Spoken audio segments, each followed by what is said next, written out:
Cool. All right. So people are trickling in. And like I said, before we hit play on this or whatever, I was apologizing because for the last couple of weeks, I was thinking that I would remind everybody that we are going to have a stream where we got together and talked about, well, anything you guys are willing to share, basically from the origins of Embers all the way through what's going on lately. And just kind of for the record, we had like a discussion on a lot of these topics, and I found it to be pretty insightful. I already had respect for the project, but then in hearing more about the details and some of the stuff that you guys have like pushed through to be able to get it to where it is now, and like the fact that you're still, continuing to update things and go at it, like, I don't know. I feel like it's a really cool project and a really cool story. And so the more that we could talk about it, the better. I just did a pretty shit job of like letting anybody know that we were going to do it because I've just been fried. Like I'm just trying to like get things done before the end of the year. So here we are today. Yes. Scheduling is tough. You, man. Yeah, but thanks. I appreciate the kind words. We're really excited to be here, and we appreciate the kind of the friendship that's grown up between the two projects and all that. So, yeah, we're just excited about the whole deal. Feel free to keep an eye on chat questions and answer those if you want. Or honestly, you can feel free to ignore them completely, and then we can get back to them. Whatever feels best for you guys. But I would say just like kick it off. Tell folks who you are so that we've got the formalities out of the way, and then we'll go from there. Sure. Yeah. So I'm John, aka Drinden. I'm the executive producer on Embers Adrift, and I noticed that Wintari picked up Embers Adrift on the Steam sale. Thank you so much. We really appreciate it. We're an indie game, and we love hearing new people coming in and giving us a shot. It really means a lot to us. Those of you guys who like classic MMOs coming out and giving us a shot. We're a little bit different than other MMOs, but that's what makes us so special, right, guys? Why would you want to be the same? Right. No, we've had a lot of discussions about that, and there are pros and cons there. But Undone and Adric, you guys want to introduce yourselves? Yeah. I'm also John, but you can call me Adric. I'm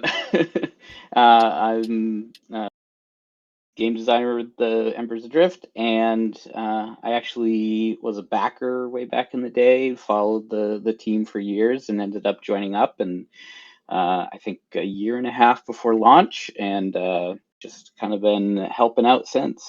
For which we are eternally grateful. Thank you very much. Bobby, you want to introduce yourself? Don't let Adric trick you. He's not helping out. He's a large driving. He's a large driving everything force. You create. He's basically the backbone. Without Adric, this project would not exist in the state it is. So yeah, you can either blame him or you can blame me. You can just blame me because I'm the producer. So everything's my fault. That's okay. That's fine. Blame all of us. I'm Bobby, otherwise known as Undone. I do tech stuff. My job is basically to make Adric's life easier. So he can produce content faster and fix all the bugs you guys send me. So thank you for those. Cool. And yeah, I guess from there, might as well kind of go back in like the history, right? Because you hit it a little bit with John too. Yeah. But then you guys have been here since what, the beginning? Yeah, we've all pretty much been here since the beginning. Adric came on. Well, he was always a community member, but he came on board as a designer a little bit later. But yeah, we're pretty much all aboard.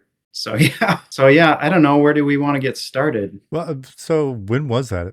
Basically, like maybe start with kind of the dates and the process. Sure. Yeah, I mean, we kind of started kicking around the idea of developing something in 2014, but it was like really like, oh, there's game engines out there. Oh, you can use Unity for free. Oh, you can, we all love EverQuest. Let's make something kind of like that, but updated. It was a lot of like rabble getting together and talking for quite some time. And people came and went. And with the project started as Saga of Leukemia, and then we switched over to Embers Adrift a little later, and there's a whole kind of story behind that. Not super interesting, mostly organizational troubles. And ultimately, it just kind of came down to some, how do I want to put this? That basically the project was about to fail, and we had to make some organizational restructures, and that ended up not making everyone happy. And so, there are a lot of misconceptions, actually. Really, what we wanted to do was restructure things so that everyone was on the same page, so that we had some new leadership in charge, so everyone could have some creative inputs. And it just kind of got taken out of proportion, I guess. And we had a year there where we kind of had some difficulties, but after that we all kind of re-upped, and we thought, all right, let's do this. Everyone's ready to go. The people who kind of wanted to stay were there, and the people who wanted to go a different direction were elsewhere. I'm not really explaining this very well, but so I'll see if I can hop in as well, because I know it can be difficult when you're trying to think through the history, but also maybe edit a little bit out of politeness or professionalism or whatever. How big was the team before this kicked off? Well, I think the biggest we had at certain points was 15, but I think that's when we were Embers Adrift. I think before that, the most we had was 12. It's a crazy history in the sense of it was crazy. We started off very similar to you guys in the sense of oh, this is just kind of a hobby project. We're gonna just, anybody can come in and work on it. And I joined the team, I want to say late 2015 on a whim. I was just like, hey, I don't know what I'm doing. Can I help make this game? And they're like, sure, come help us make this game, But things were really slow moving. We didn't have a concrete base of anything. Nothing was actually, it was just kind of us messing around in Unity, trying to find our way. Mm-hmm.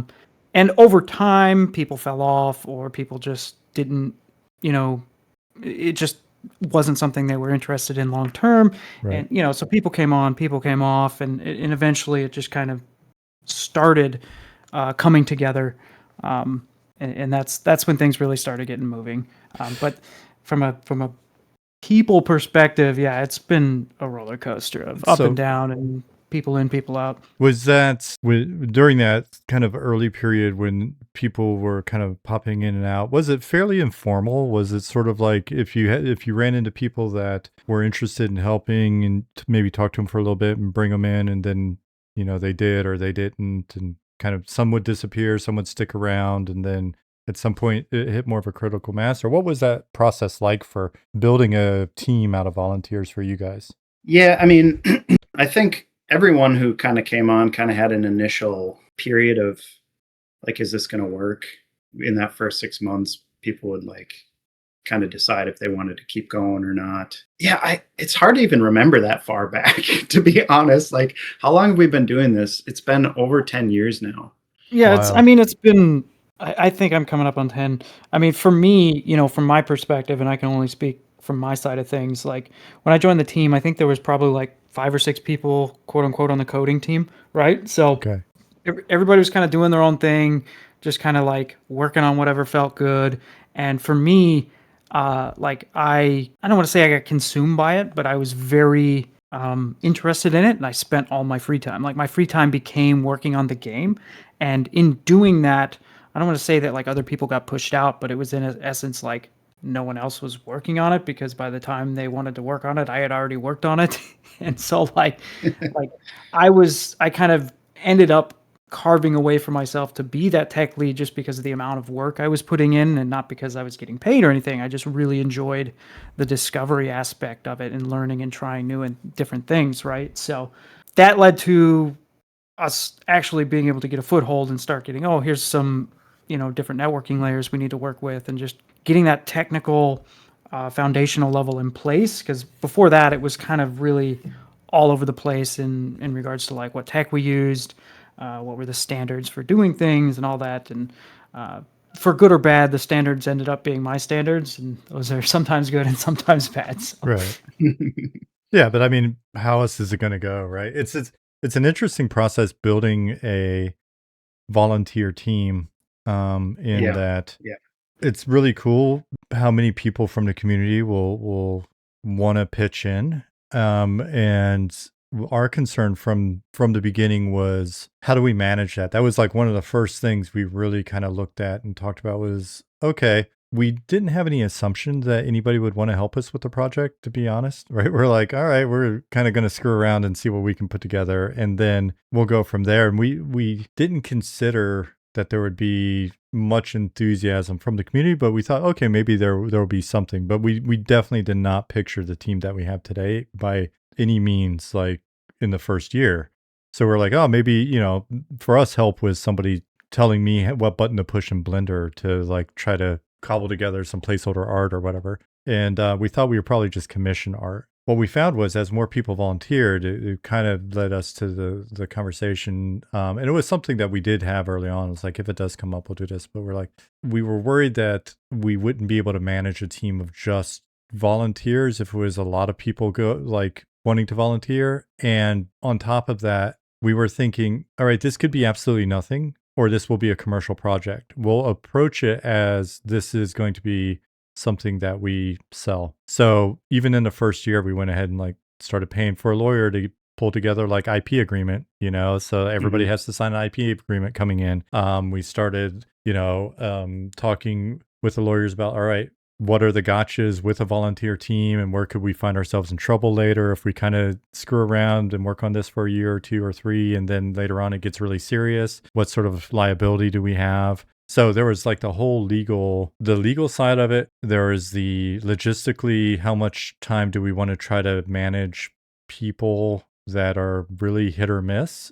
And then there is if we're making a team, we want to have personalities that work well together, and we don't want like major blow ups later. We don't want like team bullshit, any of that stuff, right? So it's all kind of from the beginning, we started talking about that stuff. And I don't know, did you at the beginning, were you thinking about all of these things, or was it more of just like, hey, let's kick around and see what happens? I think eventually, yeah, we definitely got into that, especially when we founded a company, an actual business, an LLC, we started to get all that stuff wrapped in. And I think that was in 2015. And then things developed even more. I think when we hit like 2018, I think we got more serious. Even then, we had a lot more contracts. So like as time went on, people who came in had to sign more documents and stuff like that.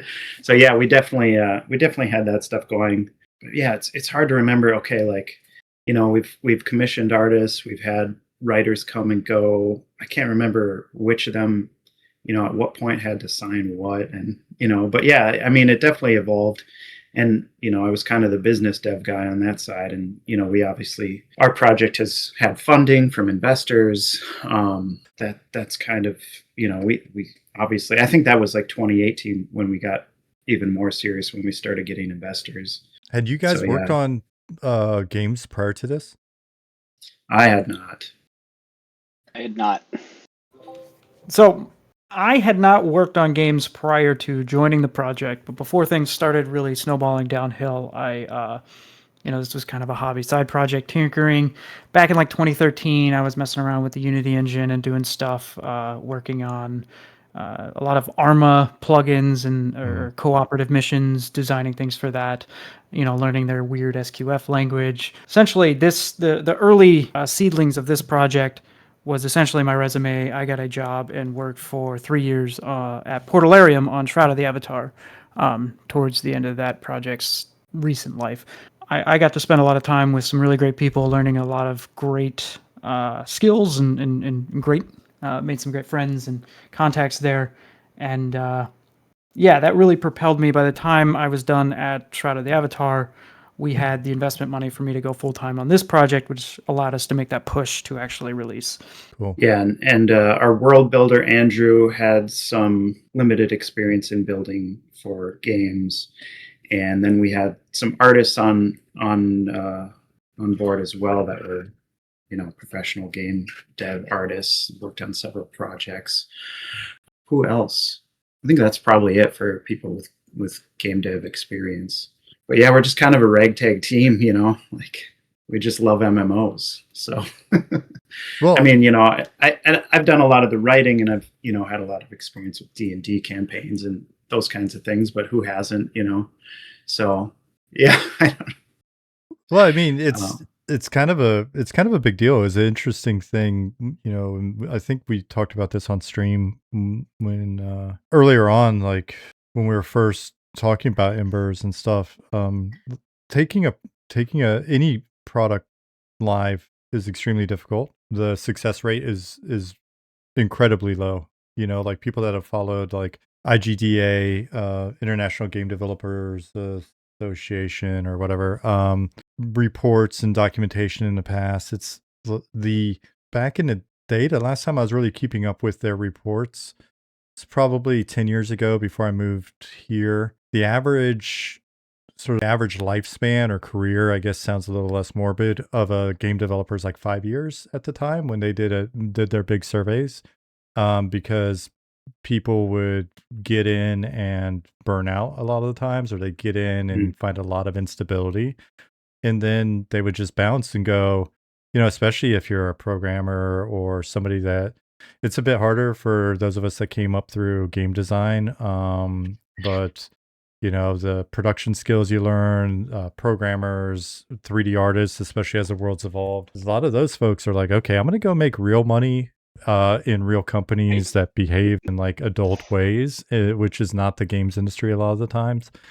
And so, and then like with any business, I think, if you look at like Small Business Association documentation or whatever, a long time ago when we first opened a skate park, I was researching it. It's like 90% of businesses or something insane just like don't make it a year.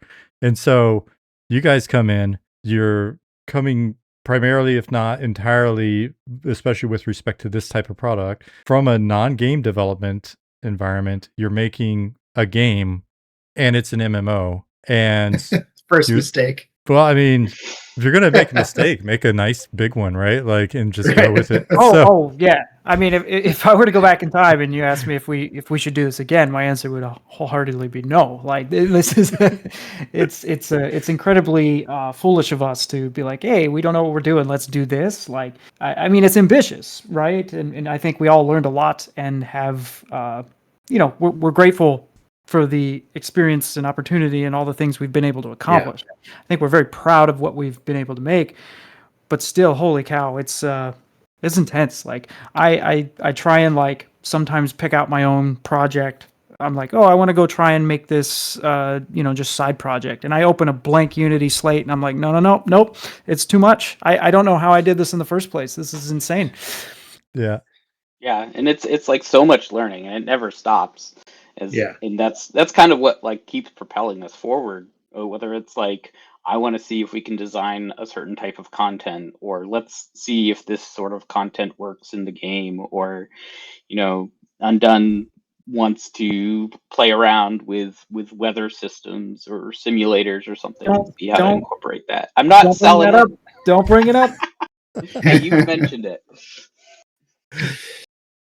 And I know, Adric, you've become a VFX artist yourself, so there's that too. Dabbled is a lot of fun. You get to learn what you like too. Like some parts of it just kind of like click. Yeah, it's interesting too, because I look at the difference between an indie team, or in that, I mean, that definition, there are some indie teams that are really stretching the shit out of that term, right? It's like, oh, what was the one game that just won Game of the Year, right? Like that's like 30x Ubisoft devs with a ton of contractors, and they're an indie dev, and you're like, well, sure, you don't have a publisher, but in how much backing, yeah. And so it's like 200 contractors with 30 experienced devs and cash, and it's cool, that's good, but it is, to me, it's like that kind of shows the range of like indie. And then on the flip side, I look at smaller teams. I look at you guys. I look at the AOA crew.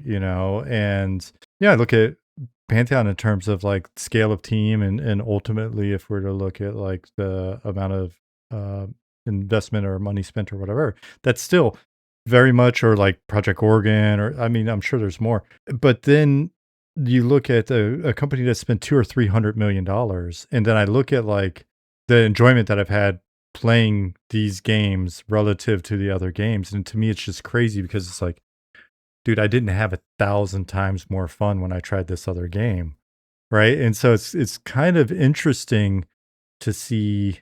I think it shows that there's value. There's incredible value on these smaller projects. Now, I mean, naturally, I'm I could be just saying this shit because we're an indie team and we're making MMO. So, but like I swear, I'm not just doing it for that reason. It's like I think it's understated the ability to go in and like play Embers right now or whatever. The fun that people have with that relative to so many other games that are out there that cost so much more to make is just I just like I'm not just for our own self-interest, but I'm just like when I talk to you guys and stuff, I'm like, how do you get the word out more? Like this to me is just it's still that's why it's fun to talk about like Project Oregon, talk about like hey, check out AOA's playtests or you guys or whatever, because I'm like I just think people are sleeping on the fun. Now, if they're like, hey, whatever, you don't have elves and wizards, that's a different topic. But like in terms of just getting in and playing and grinding and having a good time, like I immediately felt it as soon as I popped in and played. And that was a long time ago. You guys have done a lot since. Ethan Brusky, we have raids now. Sorry to say. My bad, bro. Yeah. When we originally, we wanted to focus on the journey, right? Yeah. And Our game is about the still journey. about the journey. Yeah. So we didn't want to create that, pushing everyone to end game rating. But there was the pressure there. It was in demand. And people wanted something to look up to and be like, oh, cool! I can't wait till I do that. So yeah. Actually, our loop for level 50 is pretty sweet. I mean, there's raids all the way through the leveling process. There's 3 high level bosses, and then there's an entire zone now has its own end game loop. Yeah, it's pretty sweet. Timeline wise, like early on when you guys ran into the situation that you did, how much time do you think that impacted you on development? Are you talking about the Digital River debacle? Before as that, I like to call it, but the other one, your first debacle. Yeah. I mean it. Wait, which debacle are we discussing? It's hard to say. Debacles. I mean, it took a year to get through that, right? Like, I wouldn't say that development stopped by any means, but yeah, it was rough going for a year. If we're talking about the debacle, I think we're talking about it. I think development actually got more robust during that time period because it was a very tumultuous time for many of us, and we were like, nah, we're making this happen. We put the work in. We're going to keep going, and we're going to make this better than it could have been.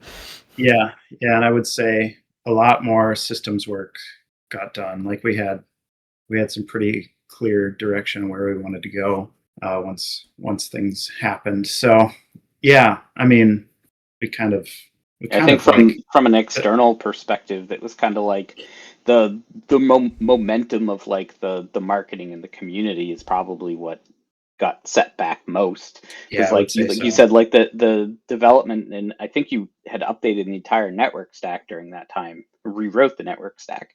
Yeah, that was a big milestone for us. But because it was kind of like just blackout in terms of communication that some people kind of just dropped off. Yeah, that was like tough. The community. Yeah, I mean it's and it's one of those things. I'm not it's funny, we talked about this kind of before off air or whatever.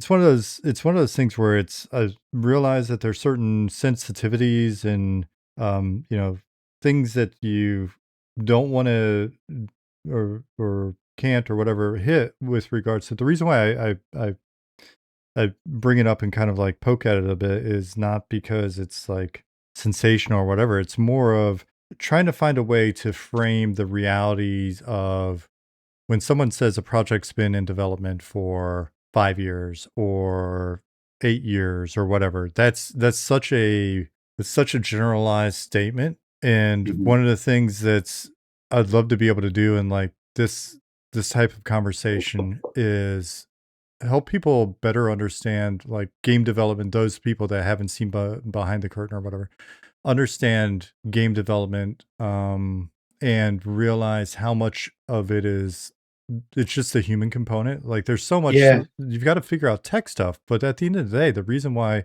a lot of projects take 5 years instead of 3 or 8 years instead of 5 or whatever. It's this stuff behind the scenes. And so it's kind of like the more that it can be discussed without calling out certain individuals or like being negative, it's more of a, this is the reality of it. Like, this is why it's hard. Well, yeah. And I guess, to put it in as, straight talk terms as possible, leadership wasn't really happy with how development was being done, and the team wasn't really happy with the amount of creative input or with how leadership was being handled. And so what we tried to do was change the leadership up. We didn't want to change the team. We didn't want anyone to leave. But, when we called a vote to change leadership up, things got really misconstrued and people were taking things the wrong way and thinking that people were trying to steal like IP stuff and stuff like that. And it was like, it just got blown way out of proportion. And ultimately what ended up happening was, it took like a year, but, we just had to go our separate ways. And we actually weren't thinking that would happen even like, 8 months into the process. And then, one side just said, you know what, we're done.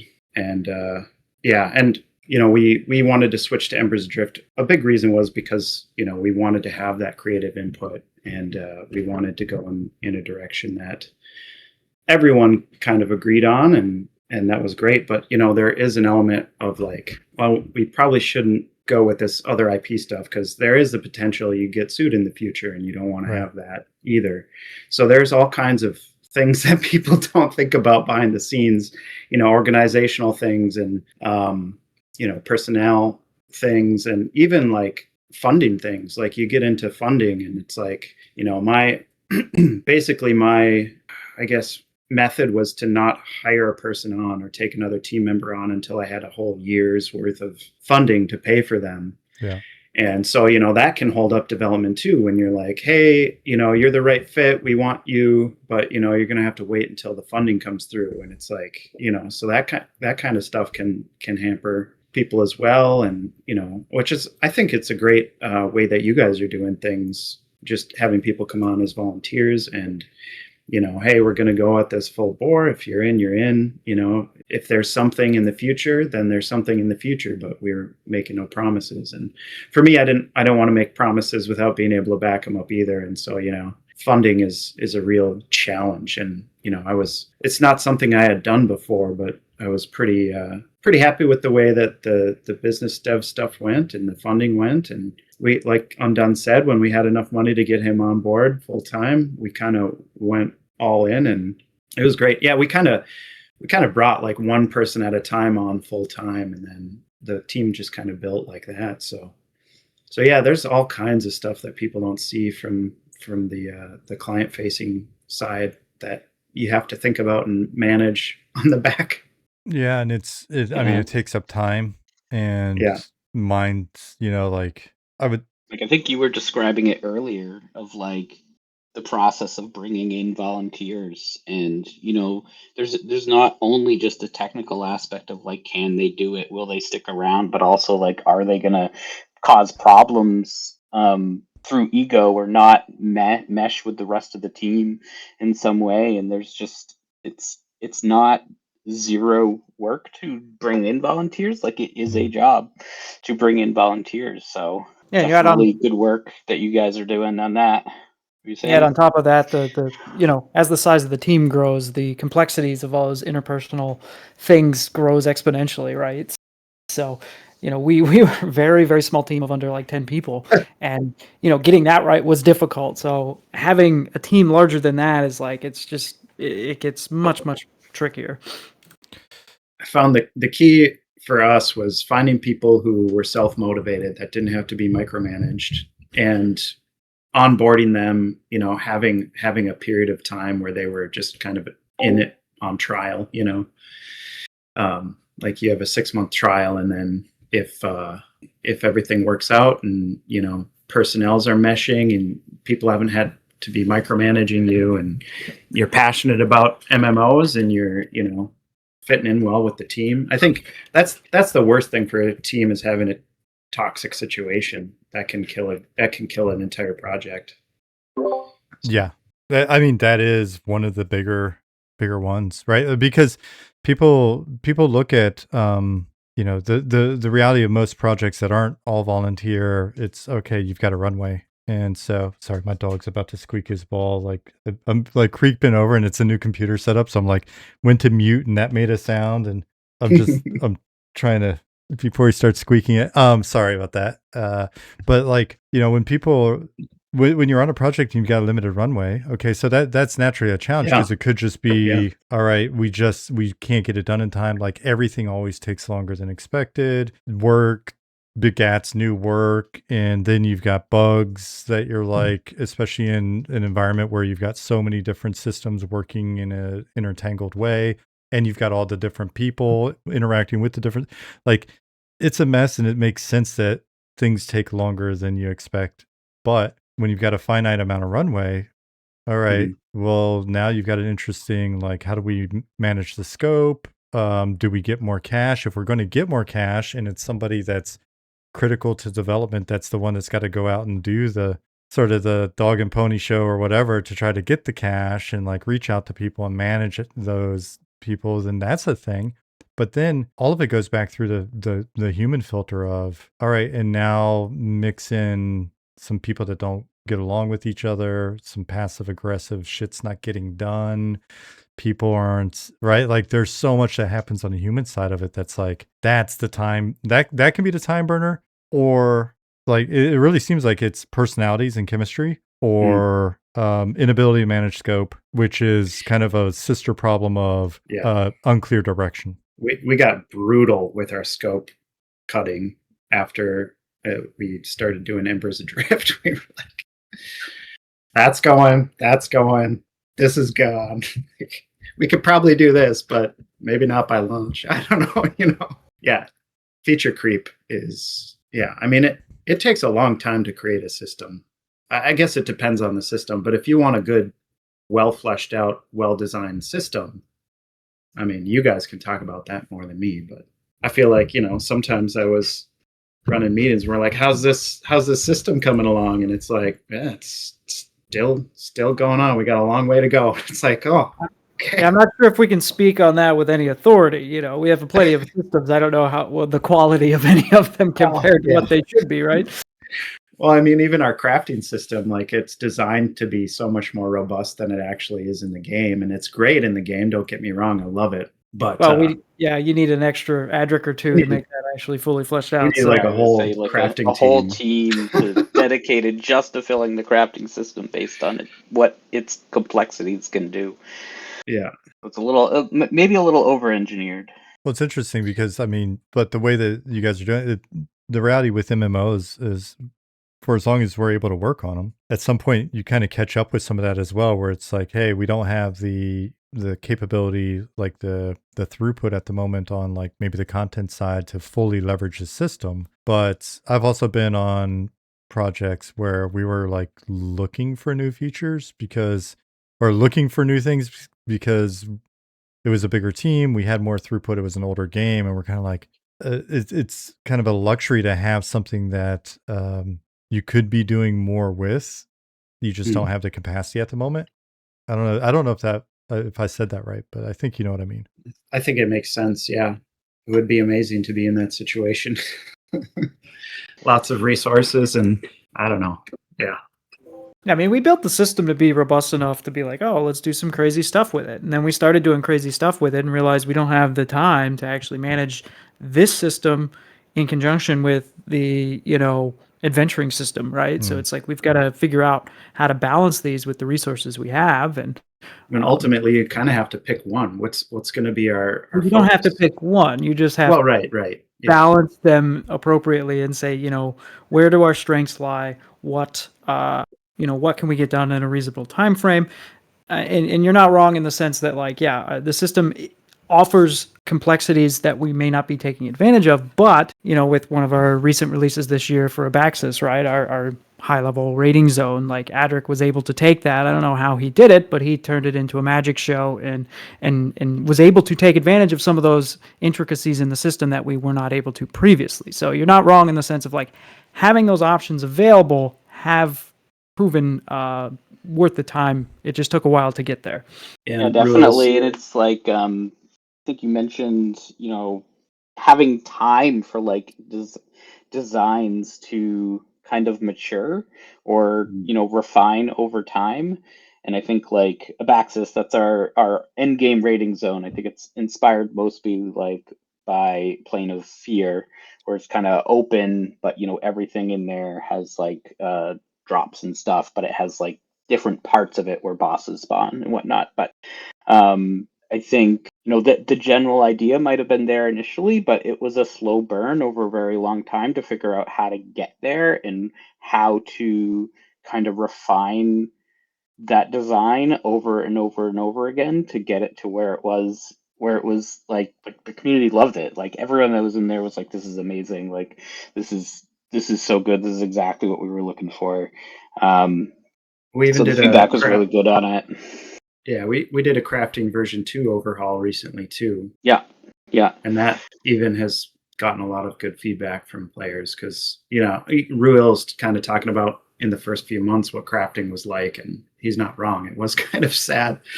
But since we've kind of revamped crafting, this is what we kind of talk about when we're talking about letting a design mature.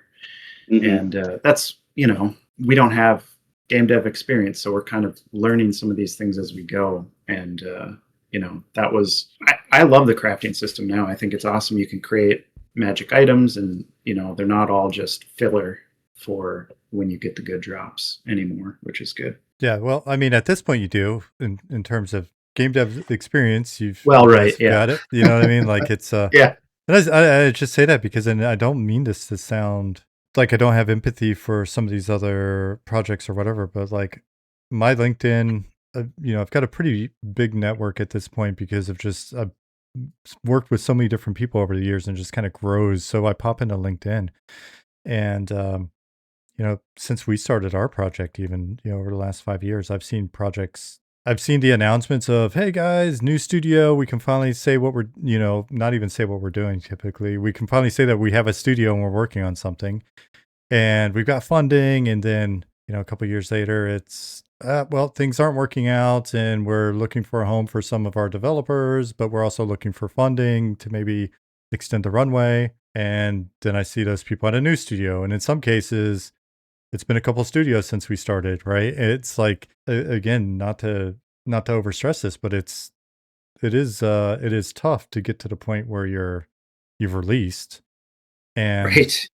then to continue it and then to continue to like build on that experience and build on that project. It's I wish I'd followed it more because I superficially know it's an interesting example, but it was kind of like the sad story of New World that just happened this year, right? Where it's like Right. New World comes out, like 1 million concurrent or whatever, drops off a cliff, is kind of dark, makes a big kind of like pivot or adjustment, still not hearing much. And then all of a sudden this year I'm hearing like people talking about, oh man, New World's so good. And it seems like they hit their stride and figured stuff out. And then it's canceled, right? Because it's totally out of their hands. So yeah, that's crazy. I look at the different teams. I kind of felt that way with watching Gorgon over the years. And I mean, that's another like tragic story. Yeah. And so I've got like so much respect for you guys just continuing to like improve the game and add to it and make stuff with it and refine your craft. And to me, it's kind of like I'm very interested to see where you guys continue to go with it, because I do think anybody that played the game when it first came out should go in and try it again. Right? Like yeah, it's not the same game for sure. Yeah. Can you speak? I mean, that? I mean, if we can just personally, even like I wasn't super happy with how the game was when it launched, but now like you tell me. Oh, I mean, I don't think anyone was. Like we were like, okay, this is as good as we can get it to where we can launch. But we wish we could have done X, Y, and Z. Yes, but you should clarify that you weren't happy with the content on progression and performance, but the actual launch of the game was fantastic. It was actually fantastic. Yeah. Oh my gosh. And we, to this day, have 999 uptime. Like we've only gone down because our server. ISP, John. I know Yes, I know it's late for you. Sorry, I'm blanking. Our ISP went down. You know, we had that one Texas storm, ice storm, and then recently, I think some construction guys hit a line, right? Yeah. Somebody was digging down somewhere in Texas and killed one of the fiber lines. And so those are really the only 2 times we've ever gone down. Right on. Maybe there's been like 1 or 2 little blips as well, but what was launch like for you guys? Like what kind of, can you paint a picture of what the team didn't have looked any like and how it went? Sure, yeah. We had 3 writers at the time. We had 3 tech. We had Eloa doing community management, Richard full stack. What else we had a world builder. We had 2 artists.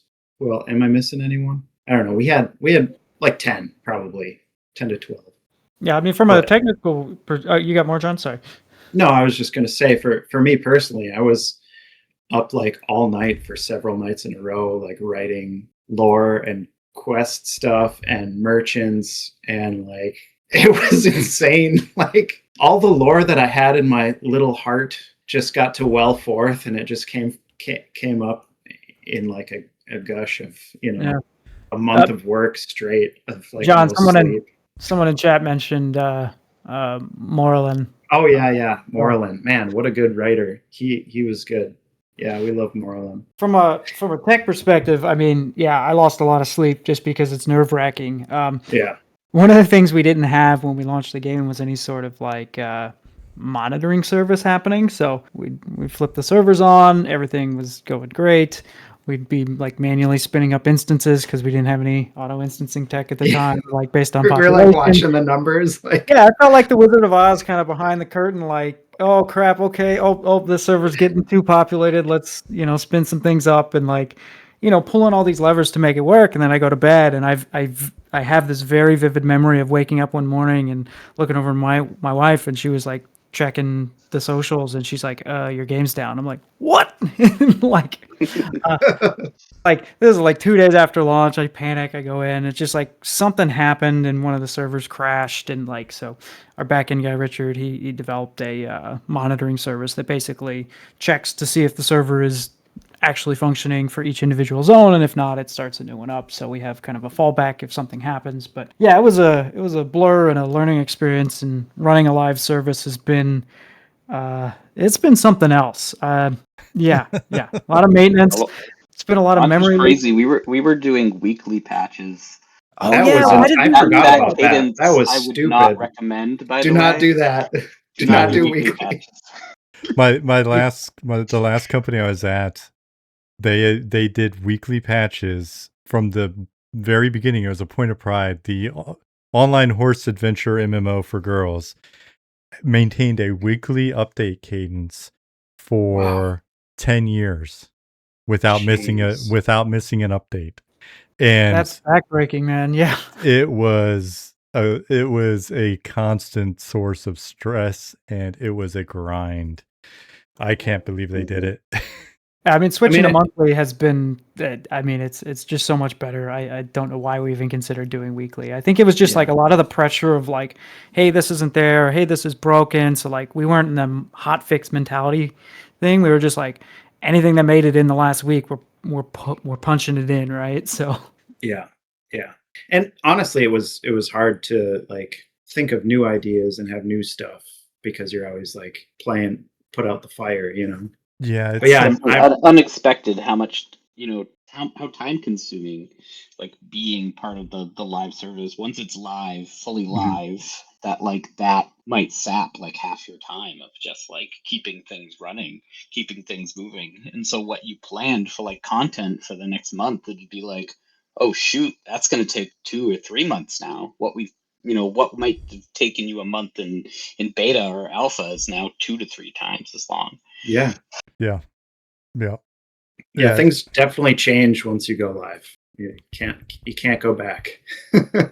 Yeah, and like you just said, the amount of stress and the amount of additional work and noise sort of that comes with it. It's hard to explain to people if they haven't done it. And we saw this even internally at Sony. Sony Online was like, all it did was make MMOs, or at least at the time it was like it had EverQuest. There was the experience there, but talking to some of the other teams, and it was just like, hey, are you guys ready for this? And teams that were in a company that was known to do this still didn't really know what you just described. It hadn't dawned on them yet, right? And you can tell them, you're like, guys, I think you need to really think about what it means to be a live service. Maybe spend some time with us, spend some time, like, nope, it's all good. I had one team actually tell us, I asked them at E3 on the bus, I was like, so like, what's your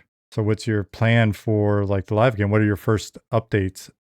Because they were about to go live, and they're like, what do you mean? Like, no, like, what's your live plan? Like, well, we're going to, like, we've been working really hard. We're going to take a little break, and then we're going to start working on our first expansion. And I was just like, oh, wow. Okay. Shit. That's one of those ones.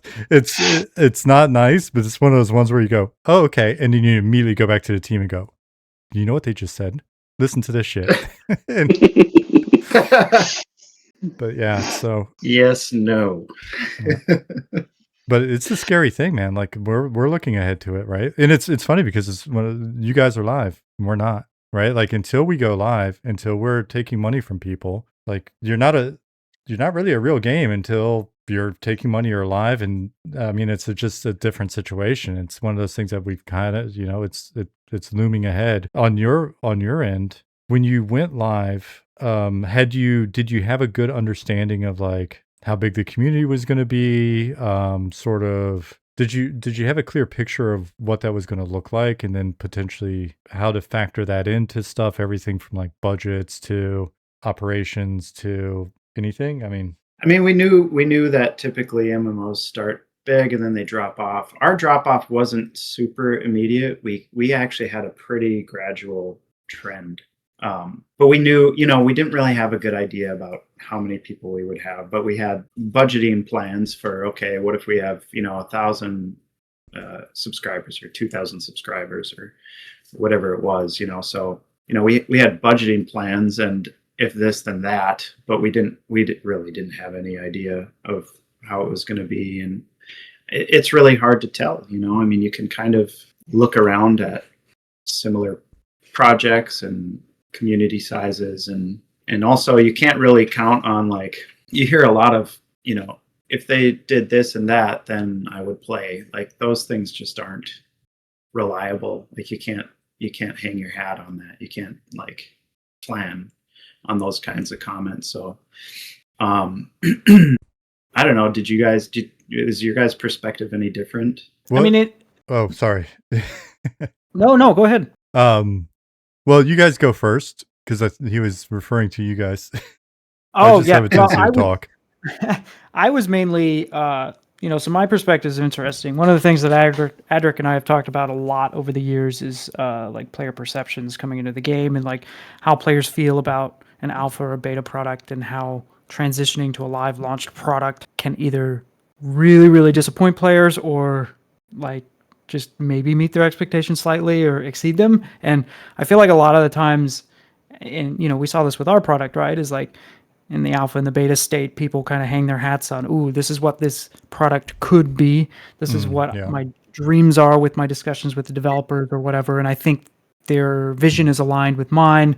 And, this is definitely, all the things I want this game to be. And then as soon as you put that out there and you hit the button saying we're live, it's like they come and play the game, and then they're like, well, wait a second, this isn't it yet. So, there's just a lot of room for disappointment, I think, nowadays. And this probably applies to not just MMOs, but I think most games in the industry that you have the opportunity to beta test. And it's just a real challenge to get over that and help manage those expectations from players. Yeah. And I think a lot of that besides the technical issues with performance and lack of content and all that kind of stuff, a lot of that can lead to a significant drop off of people that got really excited for the prospect or the promise of the game, and maybe that game's not there yet, and they hop in and it's like, well, this isn't what I thought it was going to be, and it didn't fulfill all my dreams, so I'm gonna go play something else for a while. Well, and especially with an MMO, you go into a market where other games have had 10, 15, 20 years of time to flesh out their product, and so you have to start. You almost have to start at their like 10-year mark to fulfill everyone's hopes and dreams, or like maybe not even. That's too strong of a statement, or to even like interest people, I guess. And so you got a team like ours. We're 3 years into live now, and man, we've put out a ton, and we've put out or further developed and matured systems, and we've and we still have a very long way to go. Yeah, we have some pretty cool stuff that we're excited about, but for example, fishing isn't something we launched with, and it's something that we're excited to do. But like, if you are an MMO player who loves fishing and you played at launch, and we've told you we want to have fishing but we don't have it yet, you come in, you play for a little bit, and then you're like, it doesn't have fishing, so I'm going to go back and play X, Y, or Z. So yeah, I mean, it's a beast of an industry and genre to get into. And, it's definitely like prioritizing those things, right? Because like when we launched, we didn't have like raids, like not even just like content that you can do with a raid, but because we didn't have that, we didn't even have the ability for players to create a raid party. So it's just prioritizing that stuff. It's like, okay, well, we don't have the content yet, so we're not gonna implement that system yet. And then it's like, okay, well, what about like the auction house, which is added after, or eventually fishing and stuff. And it's especially with such a small team, it's just like, all right, what next is going to give us the most bang for our buck? And do we have the resources to get there within a reasonable amount of time and figure out how to get from point A to point B and make that happen? And I feel like that's kind of how we've been living, of just like month after month of just like, what's the feedback? What do people want to see? What do we want to do? Yeah, what do we still feel like we want in the game? That's a big one too. And like of that list, what do we feel is within our wheelhouse of capabilities? And then like, what do we foresee the timeline? Or like, we do a lot of like, what minor part of that bigger feature can we use as a stepping stone towards that bigger thing? And I think that's really been great on like monthly patch cadence, to be like, okay, we'll build this one small system that introduces a new feature, but it actually is like a stepping stone onto like a bigger feature.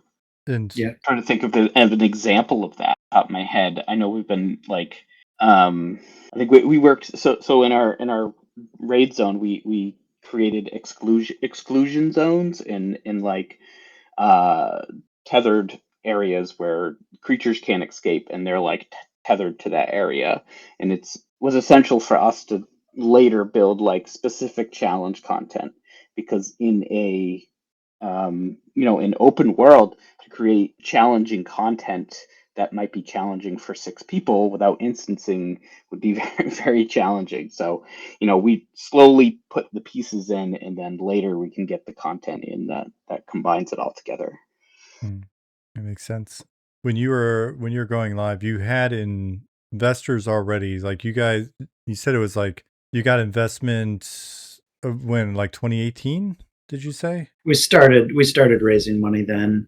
It didn't all come in one chunk. We kind of had to, we took a year or two to get our investments finalized. But yeah, I mean so we raised almost 2 million total, but it didn't all. It's not like we got $2 million all in one pile, and that we, budgeted it all out and planned. It's like, right. Yeah, if that helps lead you to any new questions, I'm not sure if that's valuable information. Or no, not. it is. Well, it is because it sounded like you've tried to have you started as a volunteer project, but it sounds like it shifted to being, okay, from this point forward, if you're on the team, we got cash for you? Or is there a period of mix of like volunteers and paid people? Yeah, definitely, because we didn't get the cash all in one big pile. We basically had to bring people on full time one at a time, and so it was like, let's bring on tech and art, and then let's bring on more tech and more art, and then, gosh, I don't even know. I think I was one of the last ones to come on. And then, but when we spoke previously, it sounded like the investors that you had have been pretty easy to work with, and yeah, they've been great to work with. Haven't had really any issues. They're super supportive. They don't have like creative control or anything, and we didn't sell a huge chunk of the company either. So most of the ownership is still on the founder's side. So that's good. That's a good strategy. Cool. And then once you guys went live, it sounds like that relationship stayed the same. It wasn't like a situation where it's, okay, well, you're live now, and how do we recoup our investment or any of that, right? Like, yeah. Everything's been pretty smooth, and I do a quarterly update for the investors, and which means I have one coming up now. So yeah, no, it's I mean, they've been really good. I mean, when I've needed advice on certain business dev stuff or financial stuff, and we even have a few that are pretty, what's the word? None of them are like, well, we have Bob Brown on our list. He's been super awesome. He was a Blizzard guy. He's been able to get us a lot of good connections and a lot of great advice on how to do stuff as we go along. He's been a pretty solid pillar for us. So, I mean, a lot of like suggestions and like, these are things that you could do, or these are good ideas, or this contract doesn't look good, or, let's talk to these people. That conversation wasn't promising to me, so like, but ultimately, like, you guys have the final decision, so let us know what you want to do. And that's, been most of, it's always been like, here's my advice, go make a good decision and make us some money. But they all understand it's kind of a long-term thing. So, and longer term, do you see, actually going back, like when you're going live, how much were you relying on word of mouth versus marketing?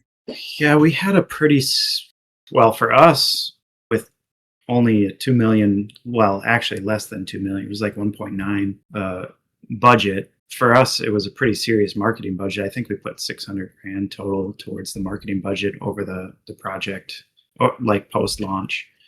But there's one time when we spent like 300,000 on marketing in like a couple months, and it was, whew. Yeah, it's crazy. Like, it's and not honestly, not a crazy amount, but it's crazy what it costs.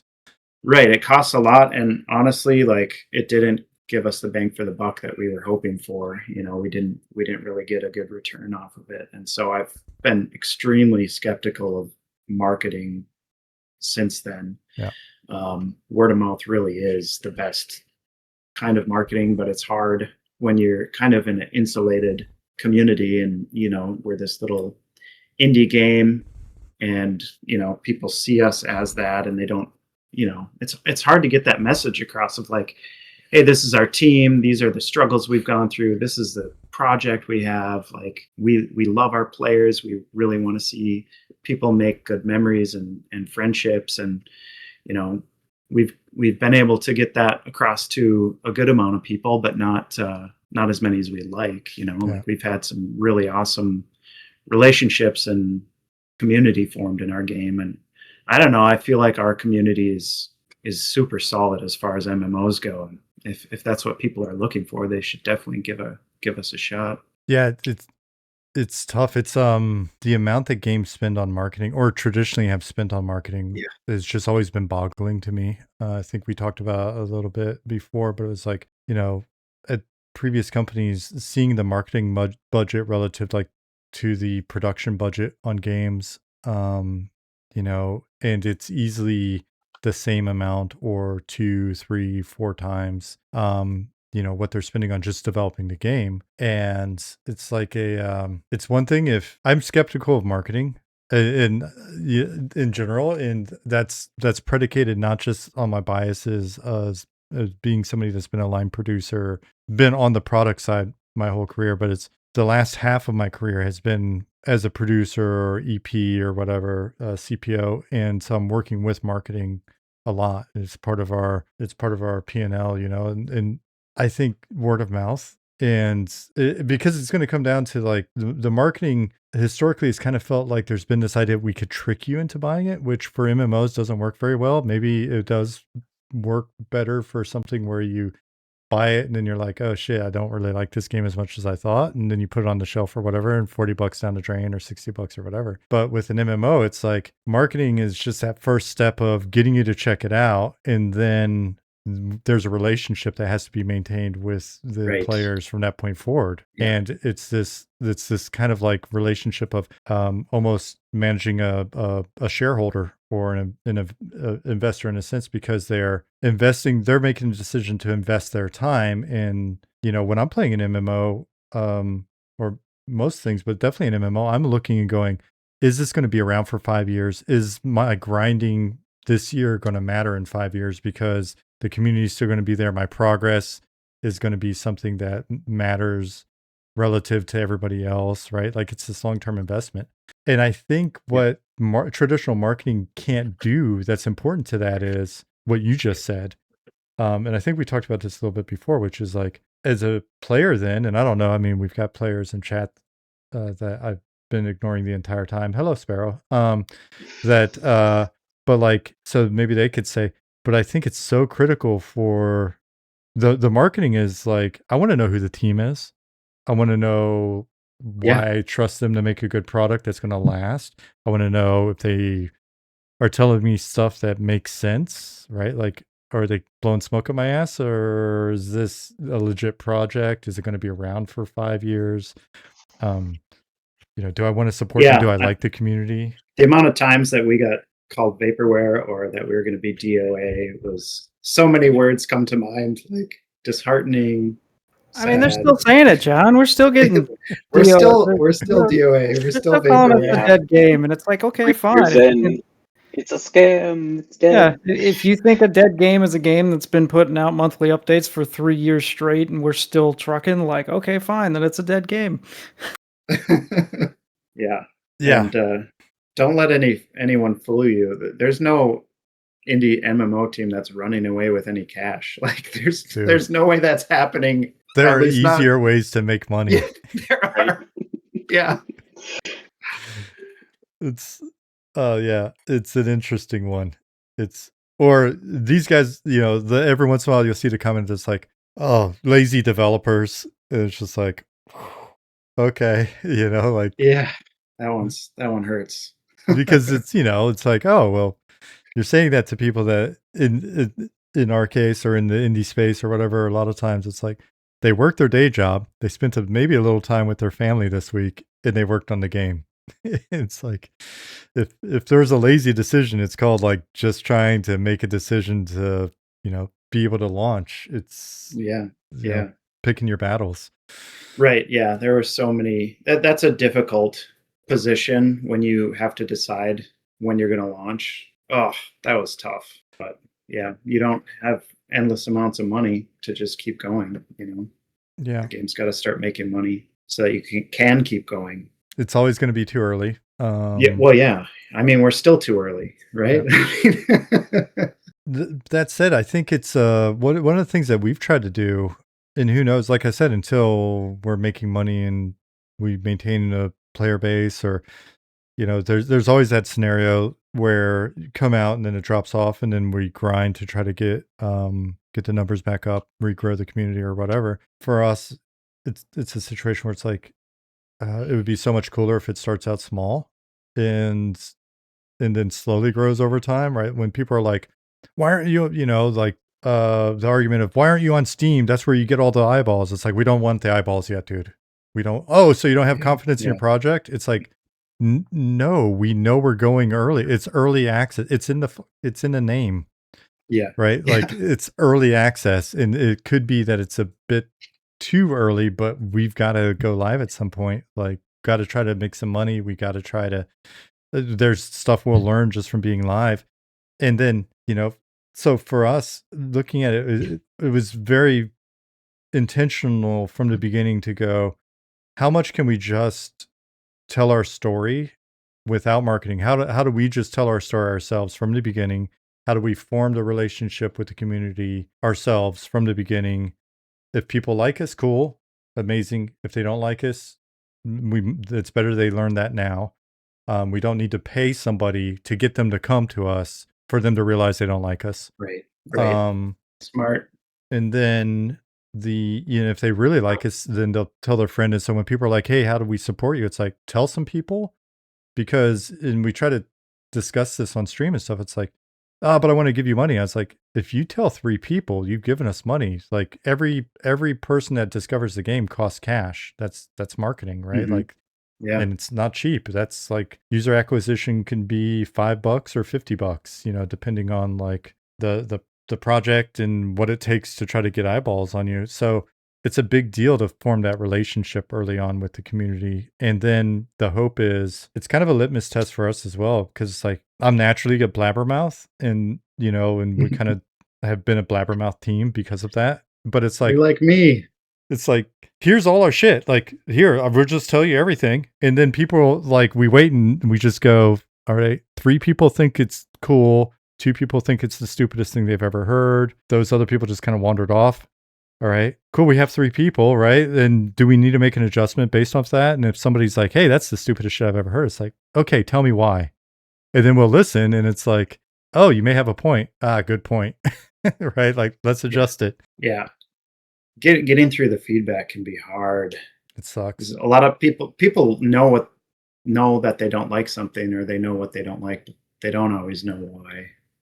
And so you gotta really sift.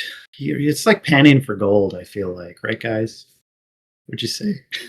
Yeah, I mean, I was gonna say it's something that I'd like to think we've gotten better at, but it can be hard to tell one way or the other in terms of like receiving feedback, gleaning from that what the true concern or issue is, and then how to address it in a way that respects the game's integrity.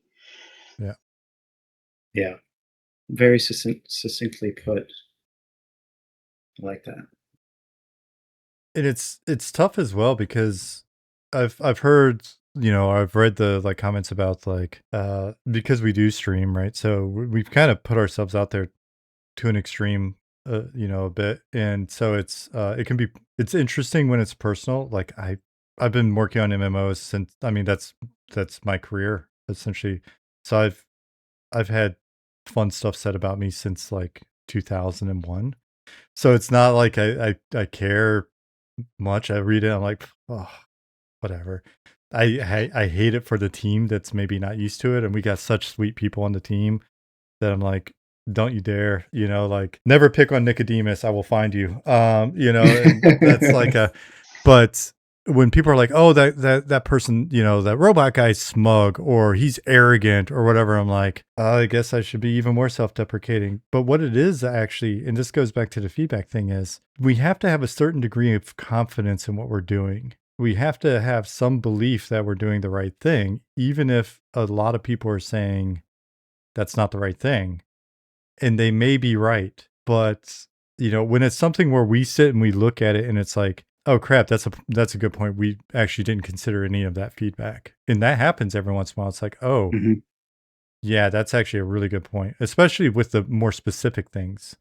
But with like the kind of like the bigger things where we're like, sorry, we're maintaining this as a differentiator, or we think this has a huge impact on the social feel of the game, or right. And a lot of it's like, and I'm sure you guys have heard as well. Oh, you're misunderstanding what classic feel means. This is tedium porn. This is like, you're doing this just to waste people's time, things like that. Or maybe you guys didn't get any of that, but like, I think in our niche, yeah, it's like, but if we didn't believe in it, we wouldn't be here in the first place. So Yeah. we got to power through that feedback.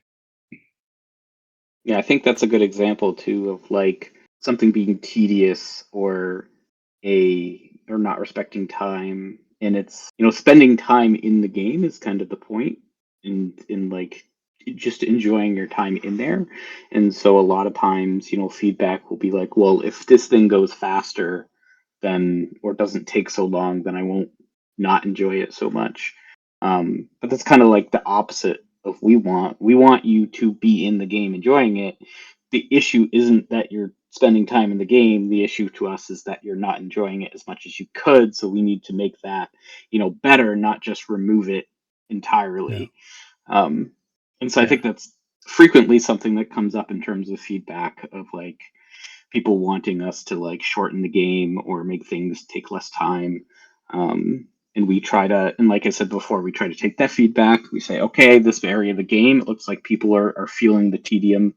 How can we add variety? How do we spice things up?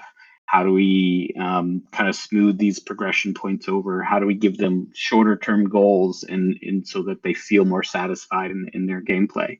Yeah. Yeah. And sometimes it's just like, well, the product's not for everyone, unfortunately. It's like we would like everyone to play the game, but it's inspired by classic MMOs, and but I think that's a tough line to walk, right? Like, it is. at the end of the day, it's true, but you got to be careful because a lot of the times the community will step in and they'll try and say just that this game's not for you. But at the same time, it's like, well, hold on, let's actually listen to their feedback and maybe they're not understanding a nuance, or they missed something, or we didn't do a good enough job explaining, or maybe they're right. Maybe this is an actual issue that's going to prevent some people from enjoying this game, even though we don't even recognize it, right? So like you can get that feedback loop in the community where they're like, no, just go away, go play World of Warcraft or something, and it's like, no, that's not the community we want to foster or celebrate. We want to make sure we're trying to be as inclusive as possible within limits, right? Respecting the game, respecting what we're trying to do, but at the same time trying to be open and hearing people's issues. Yeah, and you really can't come to that conclusion unless you are confident you understand their feedback, because, and that's what I was gonna get to is like, if you understand the feedback, and the feedback is basically the game, like, this isn't the kind of game I like to play, like I wish that you had more action in your combat. It's like, well, it's not an action MMO. Yeah. So yeah, I mean, we do end up getting like people who come in and they're like, well, these are all the things that are wrong about the game, but we've also, on the flip side, had a lot of people say, well, these are the exact things that we like about the game, and that's kind of the purpose that we developed the game for. Then it just is what it is at a certain point. But I think, as far as like feedback comes, like, it's not exactly feedback, but a lot of times we get comments like, man, I haven't made friends in an MMO like this since like the early 2000s. Or I looked at the clock and I realized I've been playing for 6 hours straight and I totally lost track of time. And like those, like, that's what we're shooting for. Like, people like having a good time, losing track of time, making memories, making friends. Like that's what it's all about. And that's why it's like this MMO is made for you to experience the journey. And yes, there are raids at the end, and yes, there are, lots of cool things to do, but ultimately we want people to be making memories and making friendships, which is obviously, from the name of your game, one of the big things you guys are shooting for. Try to make it as obvious as possible. Yeah, right. Subtlety is dead. Yeah, dude, I'm not a big fan of subtle. Sometimes it's like, it's the, I don't know, Stephen King's On Writing really stuck with me at a young age. So you guys, just to kind of like maybe hit on this real quick and then talk about like where you're at right now and the stuff that's going on. I wanted to hit on it. You mentioned it briefly, but like one of the other challenges you guys ran into was the payment provider situation, right? Like that, it was like another thing that kind of like hits you. That's not the game, not core development, but it still puts like a stick in the spokes a little bit. Is there anything you can talk about there? Is it relevant, do you think, to kind of the history of the game to date, or? I just want to say that the stick that goes into the spokes is not a stick. It's a cliff we fell off. But yeah, John can handle that. The rest of that. I'm sorry. I was reading comments to try to see if there were questions I missed. Can you repeat the question? No problem at all. Yeah, it's a balance, dude. I've had to ignore it this time around. The payment provider situation was like a momentum killer as well, right? And yeah, I mean, that was awful. Yeah, so I guess as far as like a stick in the spokes of like stopping development, we didn't really stop development, but it obviously it slowed everything way down because all of a sudden team members weren't getting paid and people had to start looking for jobs, and people were still willing to help out along the way. But yeah, I mean, gosh, something like that happening to a studio can really screw them over. And we basically had to make the decision at a certain point: are we going to shut the game down, or are we going to let it go for free for as long as it takes us to get ported over to Steam? And people think that that's just an easy like flip a switch, but it took us a year to get from the entanglement we had with Digital River disentangled and then over to Steam. And even so, we had to soft launch with Steam because we knew that we were going to have issues. I think people were getting triple charged, right? When we had our soft launch on Steam. Yeah. So there were a couple fun bugs.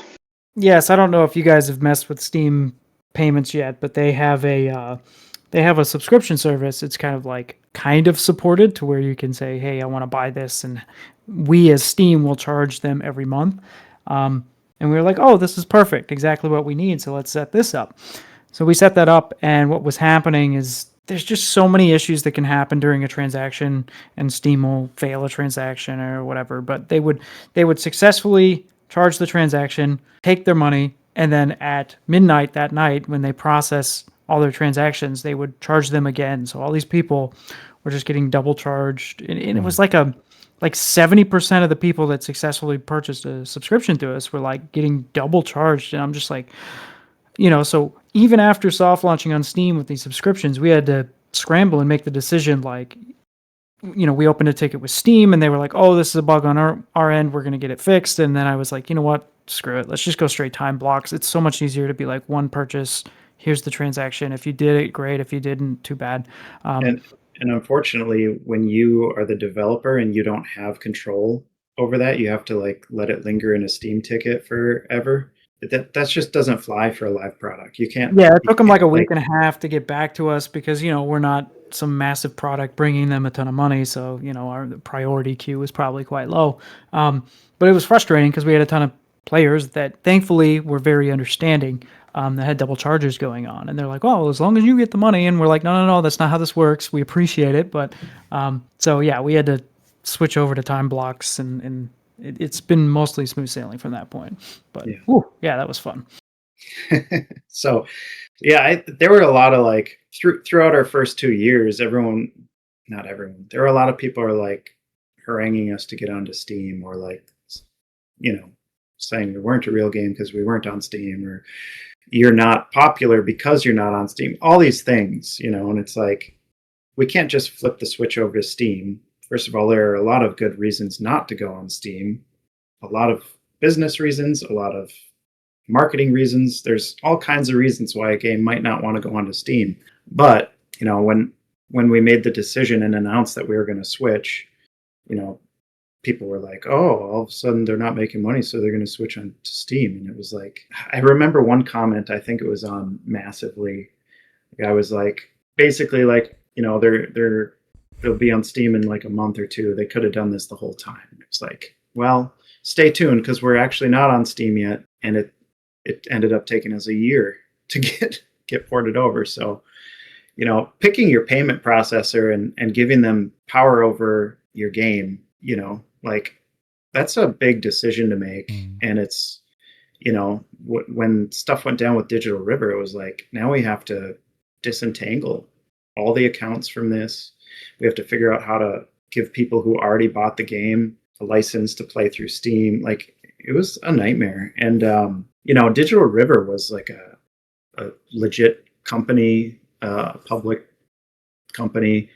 They were used by like Lenovo, and I think at one point Lord of the Rings Online was using Digital River. Like, it's like a big, reliable company, like a pretty big powerhouse in the e-commerce. So like, choosing to trust them, wasn't really a bad call. But then they got bought out by private equity, and the guy who did that had a plan in mind on how to screw people over. And man, it kind of sucked, because like, they just strung us along. And in hindsight, you could see exactly what they were doing. But not until obviously you have to pull the plug and get lawyers involved and all that stuff do you really see, like, oh, they're just pulling the wool over everyone's eyes so they can steal as much money as they can. Yeah. So yeah, we lost out on a year of revenue from that. And well, yeah. Then you're still here. Yeah, and we're still here. Like I said, we had to decide, like, yeah, in terms of like content and updates and stuff, and obviously a lot of dev time spent into Steam migration. Yeah, I mean, we put in a lot of work in that year of free playtime. And the fact that we were able to come together as a team and decide to do that, that was impressive in and of itself. So I'm obviously really proud of the team, really proud of everyone who worked on it. I'm super grateful to the community who stuck with us, because when people hear like, oh, this studio is getting screwed over and they're not getting any money, like, naturally you're like, well, they're done, I'm going to go somewhere else. But people stuck with us and they helped us out, and we had some donations come through on PayPal that really got us through a tight spot. And it was really due to the community that we were able to keep expenses covered. That's awesome. So, yeah. So more recently, when we were talking about setting this up originally, you were like, hey, there's some stuff that I don't know if we can talk about yet.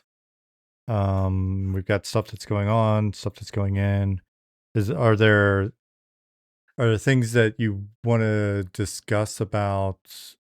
Are there recent changes or additions and stuff that you want to talk about here? Well, yeah, I mean, we recently put in, we wanted it to be a little Christmas present, a little surprise, but we recently, in our last patch, which came early, usually comes early in December for everyone, we put in a cosmetic page in the UI, in the inventory screen there.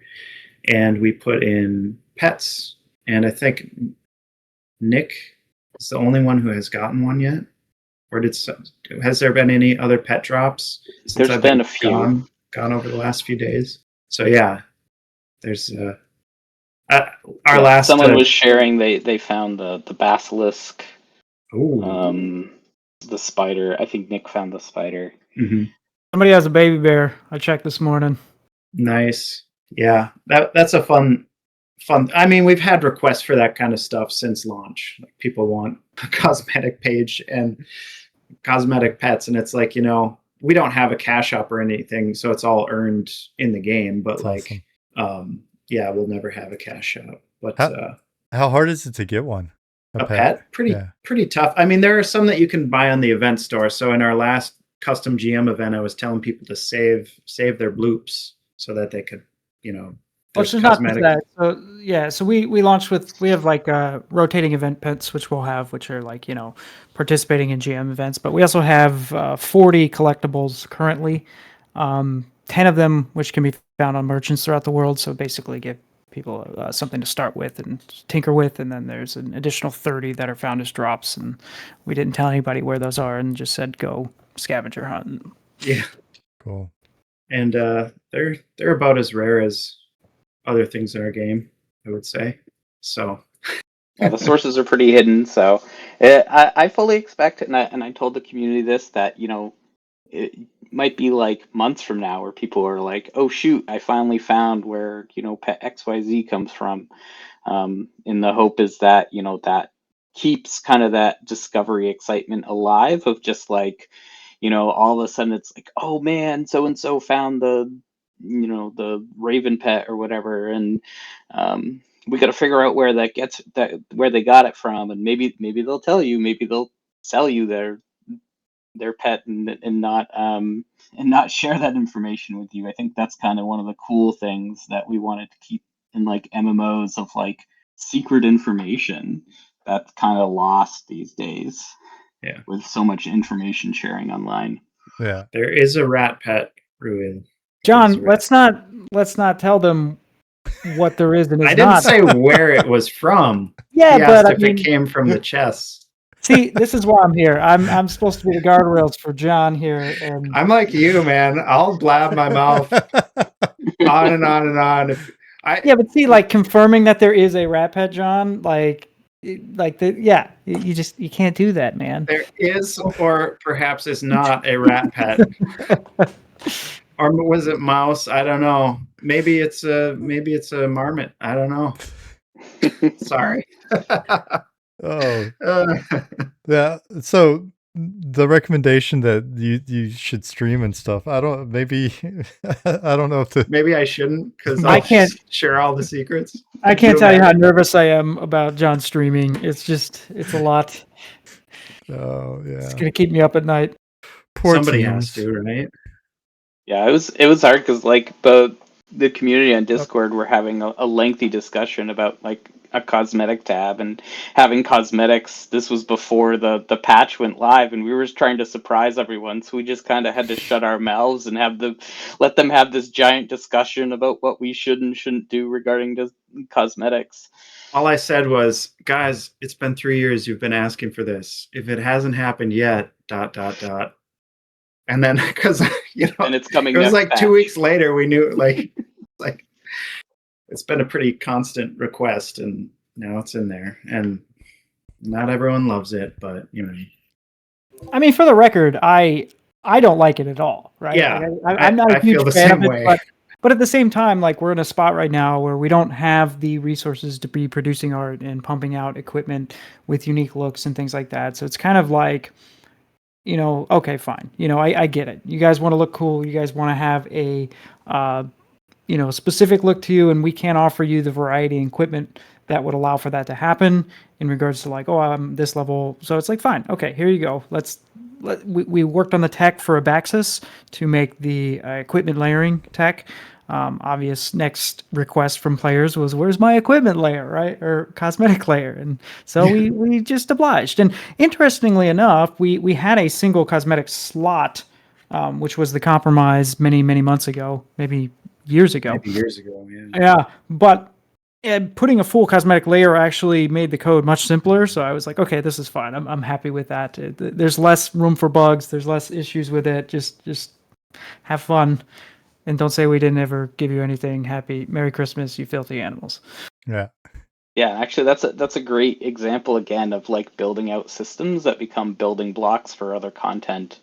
Of like, so they're called like equipment adornments in Abaxis, the end game raid zone. And so what we did is we had those. It's a layer of equipment that's only active in that zone. So that way, all the rest of the gear in the game is still relevant. You have your base gear, and then your adornments equip over it, and then enhance your stats further on top of your base gear. So still collecting like the base gear is still super important, but you can also like go into the end game raid zone and like deck yourself out with like crazy stat gear, and it doesn't break the rest of the game. But that whole like equipment layering system is very cool. I give Drinden credit for like the thought bubble that like triggered us into realizing that was me. the way forward. Yeah. Well, I did something. Well, we had the idea of like, okay, let's have these equipment layers, and this equipment overwrites your lower equipment. And they were like, well, maybe it just like does something. And John was just off the cuff. Can it just add to it? And that gets the gears moving. And you're like, actually, that's a brilliant idea. Let's roll with that if we can make it work. And so obviously you got to go back to the drawing board a little bit from a code perspective and be like, can we actually additively, put stats together in this fashion? And turns out you can. Awesome. Yeah, and that whole system like went into we did another layer of gear in our Ember veins, which are like mini dungeons. And there's like gear you can collect through the levels that enhances your stats in that zone as well. And then the cosmetic layer works not stat wise, but like works in a similar way of like it becomes your active visual um, layer of equipment. So it's very neat system. I'm very proud of everything that went into all of that. And how many of you are working on the game right now? There's like four of us, and then Richard, if he needs to be pulled in for something, he'll come in. Yeah, it's like a lot of the bulk of the work is myself and Adric. Yeah, John hops in to help with the writing, and then we have another programmer that is, he's on kind of emergency backup if we need him. And then our back end guy, if anything goes wrong there, we call him up on the bat phone. Right on. Yep. So pretty small right now. Yeah, and That's a lot what of that happens when Digital River screws you over. So to go back to the Digital River thing, that's essentially what happened when we realized that we weren't going to get any of that money. A lot of the people, contractors and other employees that we were paying to work on this, either part-time or full-time, they ended up having to go find other jobs.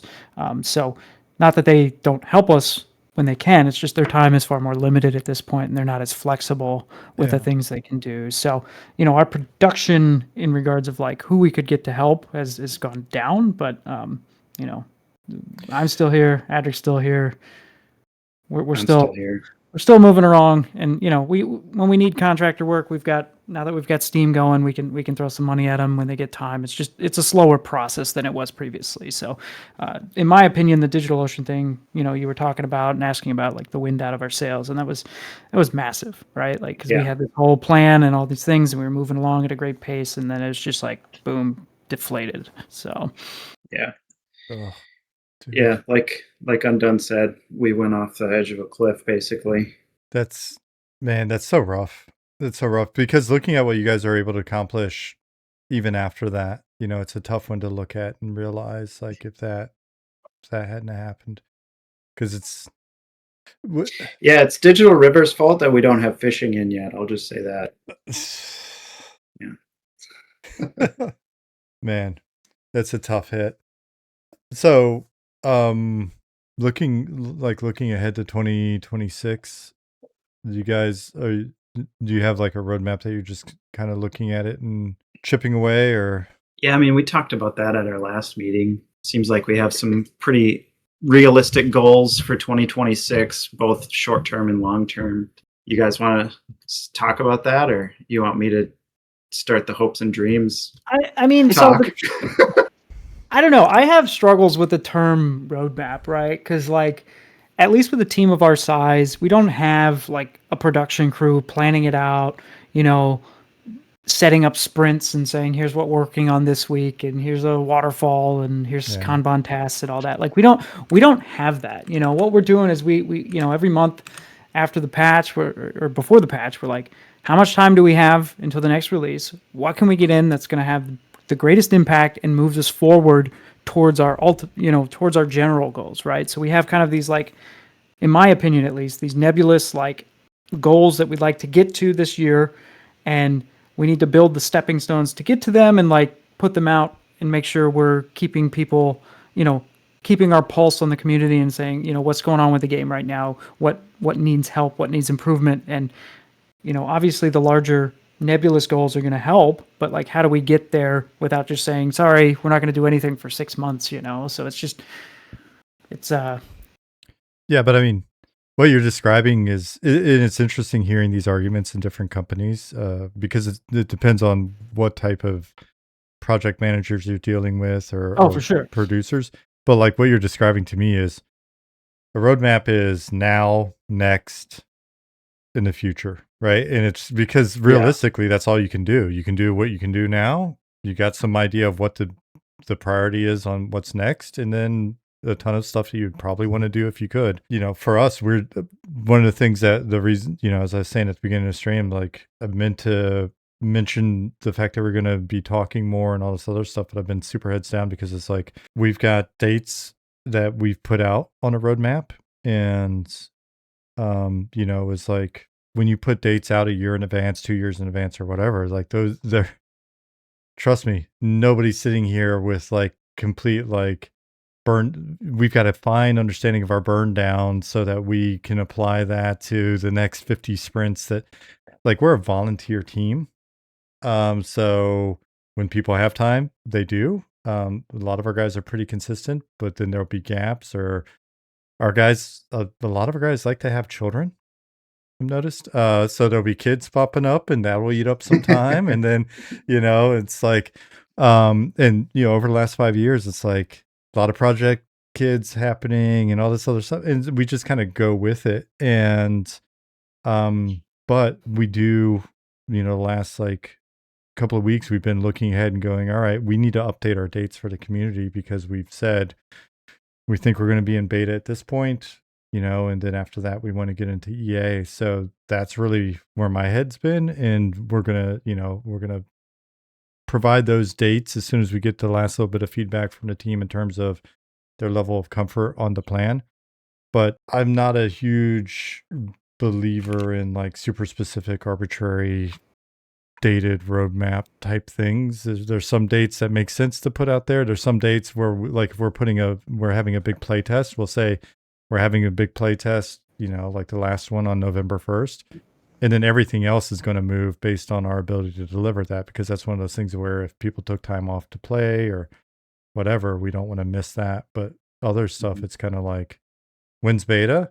We're about to give you an updated estimate on when that is. It'll be specific, but then at the end of the day, if we're like halfway to it and it's not looking like it's going to be in the shape that we want it to be in, then we'll move that date again, right? So it's like, I don't know. Yeah, I think that's what's brilliant about how you guys are running the development of Monsters and Memories, because when you have like you said earlier, a runway, and you have that's only going to last X amount of time, and like that's why companies have to say, sorry, this is our beta, or sorry, this is our launch. This is what we're going to keep working hard to make more of it, but ultimately, money's a big factor in that, and I think what you guys are doing is really brilliant.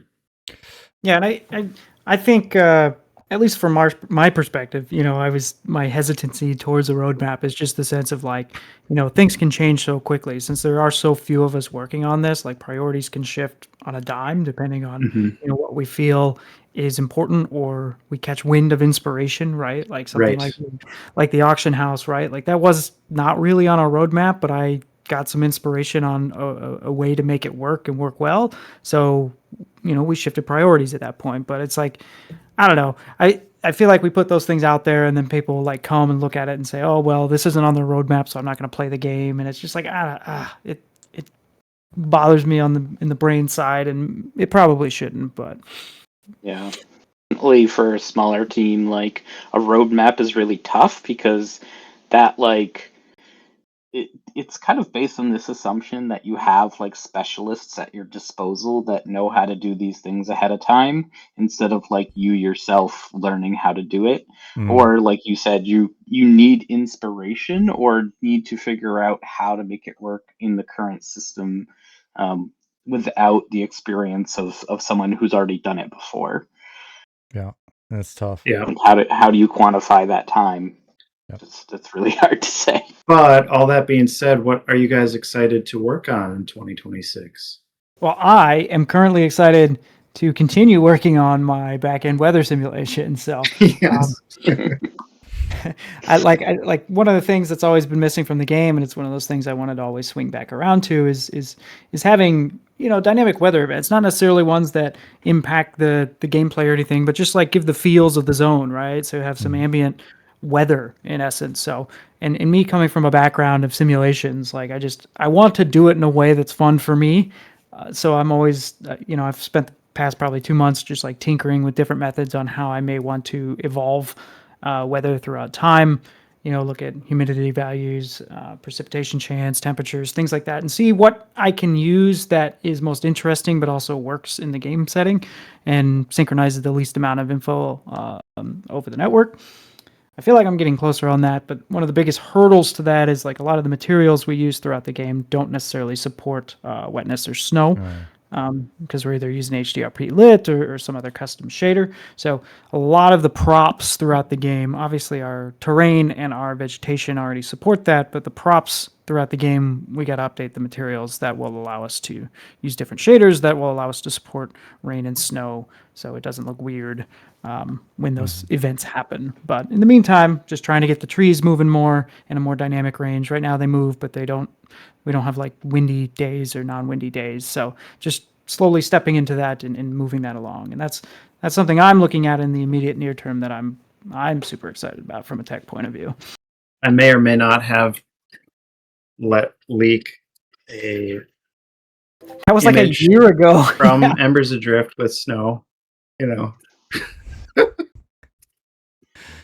Yeah, I'm definitely excited for some non-combat focused content. And not to say that we won't have more combat focused content, but just because we've been so focused on like combat focused content for so long, so I think like fishing is probably the prime example that was on the roadmap already. But I'm very excited to like kind of branch out into other areas and kind of give more space in the world for like other activities. Yeah, we talked about should we say what zones or what dungeons we're talking about? I mean, I think we can say generally that we're looking at like improving the Highland Hills area. Yeah. What that looks like exactly. It's been a zone that's had a lot of negative feedback in terms of like the leveling experience. So, we're listening. We want to address it, but we want to do so in a way that makes sense and works with the resources that we have. Cool. Yeah. How about gap filling content? If there's only really one big gap left, right? Well, I still want like a ton more Ember Veins. I don't know, ton, like 3 or 4 more Ember Veins, but it's just a matter of making them interesting enough for new content, because I think like they've really been successful in terms of creating like soloable or group-paced mini dungeons that people can spend anywhere between like 15 to 45 minutes in and feel like they accomplished something start to finish. Um, and yeah, and we kind of have planned out where we have gaps of those. So I think those will make their way in eventually. But again, it's kind of like, I don't know, maybe I'm just been working on content or combat content for so long, that's why I'm excited for like other stuff. Yeah, and I don't know if you guys want to talk about challenge content at all. I think that's a super cool idea, and Yeah, I mean, we can touch on that a little bit. We're not we don't have exactly. any solid. Yeah, we don't have any concrete uses for it yet. So, like Adric was mentioning earlier, like how do you make challenging content that's somehow restricted to X number of people, right? Because in an open world scenario, if you have some kind of content that's difficult, you can always just throw more people at it, and that's something we kind of want to say. Let's not do that, right? Let's not allow you to throw more people at it. So we've been experimenting with some tech. We've got some prototypes that we've been working on where essentially like designing content for just one group, right? Like only one group can be in the specific region at any given time. And then adding some sort of potential like time trial element to it, which I think might end up being interesting or not interesting. I don't know. But we could potentially look into things like different types of challenge content, not just like fight my way through this challenge, but also here's a maze, right? With switches and levers and interesting things. And it's like, you've got 10 minutes to make it through this section before we kick you out. And if you make it through, great, we're going to add some to your time, right? So a little bit of just external pressure trying to push you along and do things in an interesting way, and then push you to the end. Maybe there's a boss, maybe there's a chest, maybe there's a nice pet you can get, all types of interesting things that I think we can explore. It's just a matter of like getting the tech going that allows us to do that, and catching all the edge cases in the design that makes sense. So it's not. What about social prestige. Oh yeah. So Should we say that? It's that stuff? oh, are you talking about leaderboard stuff? Yeah. Yeah. So in the past, I've worked on some leaderboards for. I worked on some leaderboards for Shroud of the Avatar, for example, and it's something that's interesting. It's not really part of the game, but it's just a way for players to compete. Yeah, I know Hot Sauce Hex doesn't want that. But with fishing, a leaderboard with fishing would be pretty Well, cool. right, and it's hard because some people like leaderboards, some people don't like leaderboards. But like, it's just a way for people to potentially kind of compete offline, right? In essence, and it's not necessarily something that's like you're gonna. I don't know. Again, this is all just nebulous. A fishing board. A fishing board's acceptable. See who had the biggest fish. Yeah. Right, exactly. That's But again, with challenge content, you could say, who had the fastest time with this, and that makes the content at least give some people, some players, inspiration to go try it again, right? Because if they try it and maybe they don't get something out of it, or they get the loot out of it, like why would they go do that content again? And maybe it's because they want bragging rights to be at the top of the leaderboard or something along those lines, right? So just trying to give people different reasons to do different things. And it's always kind of fun to have those bragging rights a little bit, Yeah, for sure. Cool. Are there questions that if there are any questions that are popping up in chat that you haven't had a chance to address or whatever? Do you want to hit some chat questions, and then I don't want to take too much more of your time. I've already had you on here for 2 hours, but there were some questions that came up and I wasn't sure if there are ones you could address or if you just didn't want to sort of interrupt They probably just slipped by. Yeah. Did you have any that stuck out to you? Do you remember? Let's scrolling back up. The folks in chat have been good about asking or answering some of the questions. Someone did ask about data mining and keeping things secret.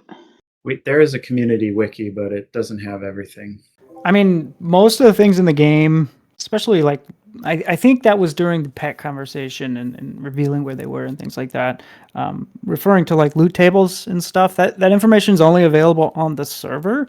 So even with, client-side data mining, I don't think they'd be able to extract that info. So yeah, it's interesting because as a outsider looking in, and I'll be really honest, I wish I had more time. I've got a brand new computer, and it's funny because I'm like, oh wow, I've got a computer that can actually play some games better. Like my old machine was from 2017, so I like tried to play Elden Ring, and it ran, but it was I could tell things were struggling, and I don't have much time. But I can honestly say that when I did pop in and play Embers, because I try to pop in and play stuff that comes out like Embers, Pantheon, and other games, just kind of take a look at them firsthand. And I'm not just saying this, like I got in, it felt really comfortable. I went into it with the realization it is a different game than like I'm not going in to play because I mentioned this because I was seeing like the comments or the questions about like do you have like certain casters or do you have casters in or whatever. I went into it just thinking, okay, this is a different game. The same way I might go into, some other game thinking that, all right, it's a space game or it's right. Like I'm not going in with the same expectation for every game. When I got in, like just the basic loops, the basic gameplay of getting in, starting to kill some stuff, move through the initial flow, learning about trade skills, picking the ones that I wanted, starting to interact a little bit at that time with other people to get some of the components, running around, exploring the area. So the Ember Veins, is it all of the like little dungeons? Are they Ember Veins or when you're describing that? Not all the dungeons. And we did, when we updated the new player experience, we actually did move one of the Ember Veins into the first zone there. Because, well, for two reasons. One, so that we could get alchemy into the hands of the players earlier, so they can kind of like feel that magic and give them that tool, which kind of like is like that blown mind moment of just like, oh crap, like all of my skills can do multiple things. They're not just like just the base skill. They have like this extra layer on top. but also like that to introduce that content very early on, since it was so successful both in the group and solo players' minds. Yeah, and the Ember Veins actually have a solo loop and a group loop. Right. But yeah, there are both like full on dungeons in like the first zone and now like the mini dungeon Ember Vein. Okay, so I think this was just like a regular dungeon then. Like, Yeah, it probably was. there were Yeah. there were a couple times basically I was just out there again grinding, because for me one of the things I just enjoy in MMOs is if I got something playing on the other monitor and I'm just in grinding, exploring a little bit, and just feeling progress and seeing new stuff. There are a couple times where I had people just run by and be like, "Hey, do you want to come with us? We're going to this dungeon." And I think they might have said specifically what it is, or we're going to this specific camp, and I just went with them, and it felt supernatural. It felt really good, and I enjoyed myself. Right, so I look back on it. My whole preface before is about like the computer and time or whatever. It's just I just don't have enough time. Otherwise, when people are like, "Hey, what should we play when we're waiting for beta or whatever?" Like, you know, for me, it's kind of it's easy to throw out to folks like, "Hey, go check out Embers," or and it's if they're like, "Hey, but I always play a Necro," I'm like, "Okay, well, later on you can play a Necro in our game, but like for now, try something different and kind of look at like the class variety and stuff, and see what kind of seems like it would be fun, and learn the different mechanics." But yeah, I don't know. Yeah, that's the frustrating part, It's like people ask you so much when you're starting a game.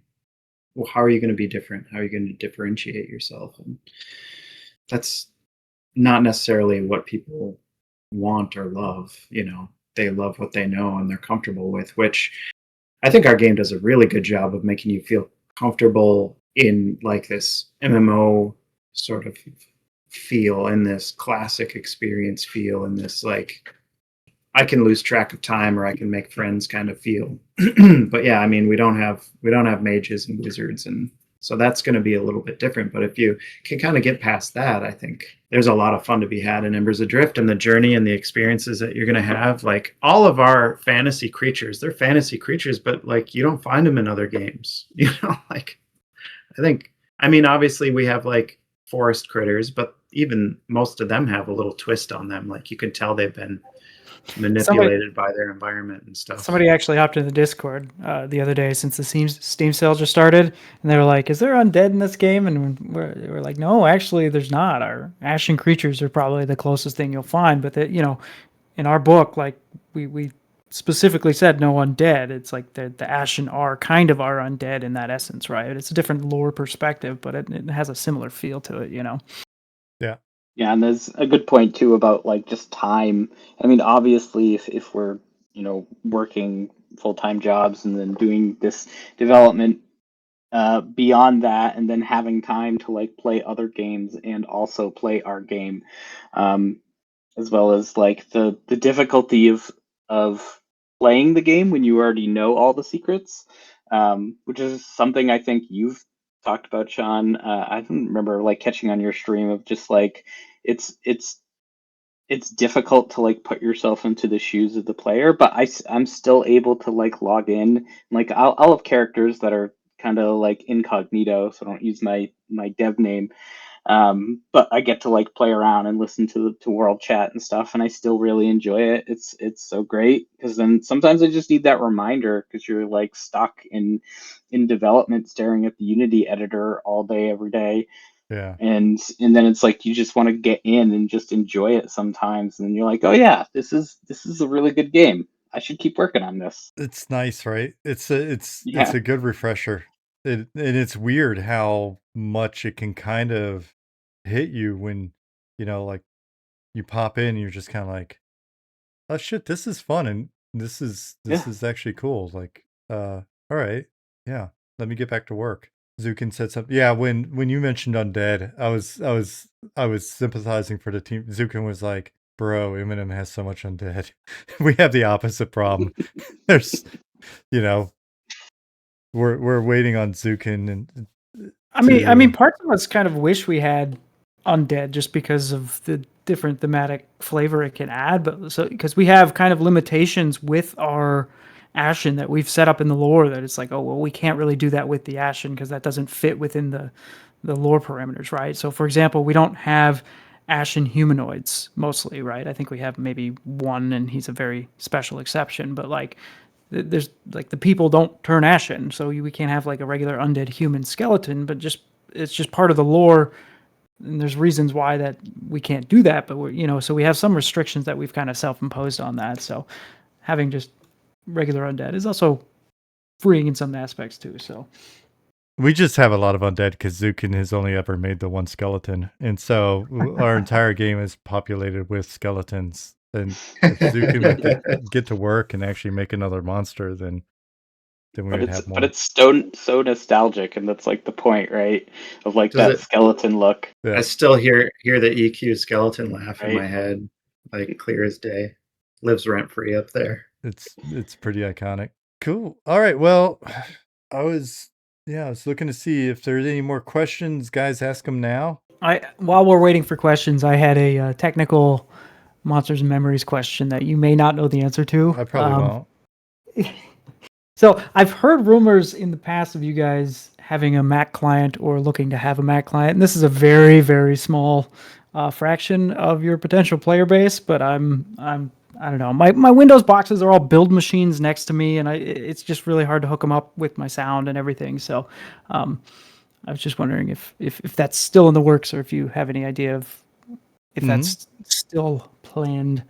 It's still in the works. Somebody, I think it was Zillith, had a really good question for it because it comes up every stream. I would say I wouldn't be shocked if there's, and I think now that I think about it, it's kind of been that way at previous companies as well. I mean, it will often be a solid at least 20% of the players are looking for Mac support. Could have sworn the answer was that that's in the works, but there was something that we're having to do in order to better support it. I just know that when it's come up in the past, could have sworn that we said, yeah, we want to support it. We were waiting. Does it make sense that it would be the new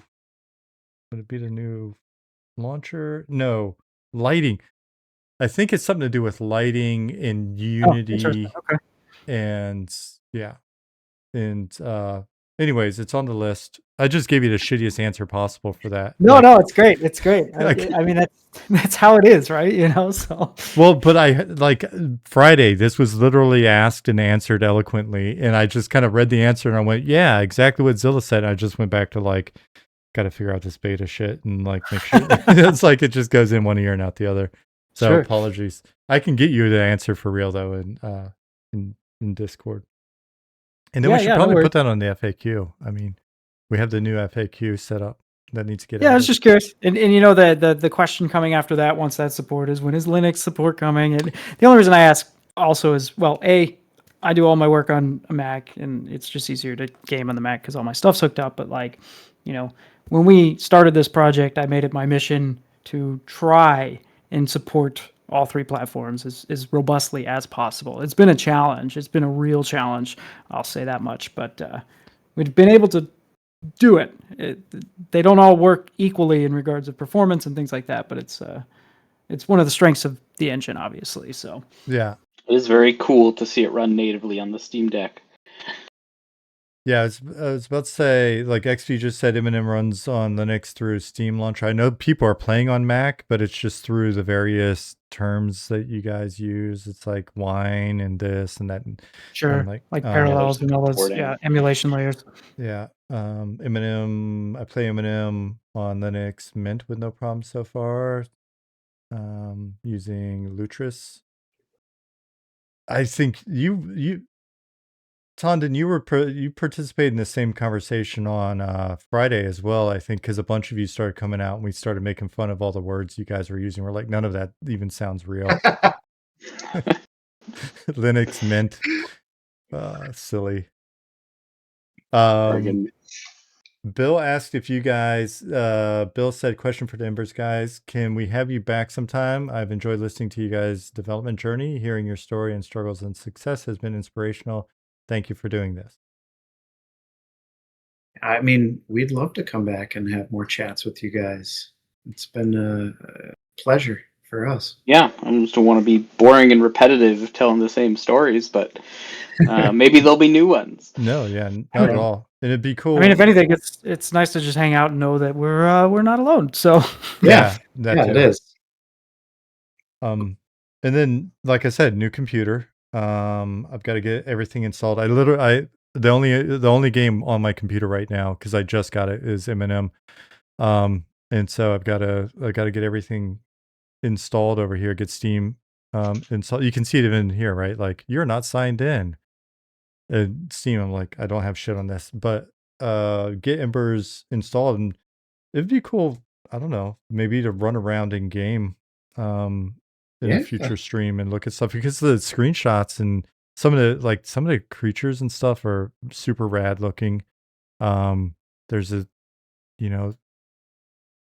where was it? Sharon? There's a cool. No, it's gonna be the tree guy, John. The wood claimed. Oh yeah, the wood claimed. And this little scene right here, it's just super cool I looking. think that's inside of an Ember vein. Yeah. We shouldn't probably tell them the endearing term we use for those vortexes internally, right? No. Okay. Always a bad move. Yeah. But yeah. Cool. So if people in chat, if you don't have anything else, then I think we'll wrap up. Sparrow said she'd love to have a good EA play session again. That would be cool. Maybe we wrangle a bunch of people and have them meet us in the newbie yard. That'd be fun. Take some low levels right through the early dungeons, because you can pop in there pretty early. Yeah. Like level 4, maybe level 3. I mean, if you got a whole group, you could get alchemy at level 1. I think if you went into that dungeon. Good. Yep. That would be awesome. And then in the meantime, we'll keep sending people your way, right? Because people are constantly asking. It's one of those things, you see it on like Reddit and everywhere else. People are looking for stuff to play. I think just sometimes it's hard to like get back in people's minds or get over like hurdles of, like, I heard this 2 years ago about that. And it's like, okay, well, but check it out again, dude. So yeah, I guess we didn't actually say that like the subscription's optional as well. Right. So it's just you just buy to play, and then the subscription just adds some more character slots and I think bank slots, and there's some other perks too. But we've worked very hard to make sure that like our subscription isn't like construed as like a pay to win or like makes the game faster to complete or anything. It's just more like if you're enjoying the game, this like expands your ability to like create more characters and hoard more items and just enjoy it more. Or if there's any like advantages, we try to make sure that they're things that you can share with other people. Like there's a portable crafting station, and you just kind of plop it down, and anyone can use it. So it's like, those sort of perks where it's like, yeah, you're a subscriber and you get this advantage, but you know what? Everyone gets it.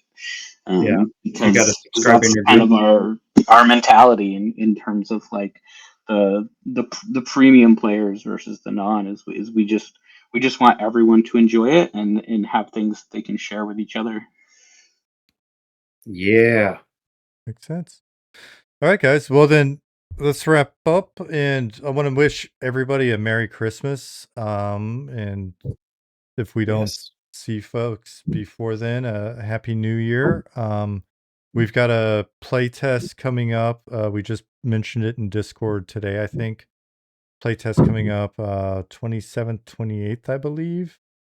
The people that are waiting on information related to beta, the update's actually kind of written, mostly written at this point. I'm waiting to see how people on the team making sure that everybody on the team has had a chance to sort of digest the dates and stuff and are all good with it, and then we'll flip the switch. So it'll be in the next day or two at the latest. But Nice. yeah, thanks guys for being here. Yeah, thank you for having us. Merry Christmas, Happy New Year, everyone. Merry and- Christmas. Yeah, thanks for having us. Cool. And yeah, I will see everybody on stream. I'll see you guys next year. I'll be out of town next week. Everybody enjoy your Christmas, and then keep an eye out for the updates, keep an eye on Discord, and then we will check back with you guys in the new year and kind of get rolling again. So all right. Sounds good. Going to end the stream, and then I will wrap up and hop off Discord. All right. See you, All right. stream people. See ya.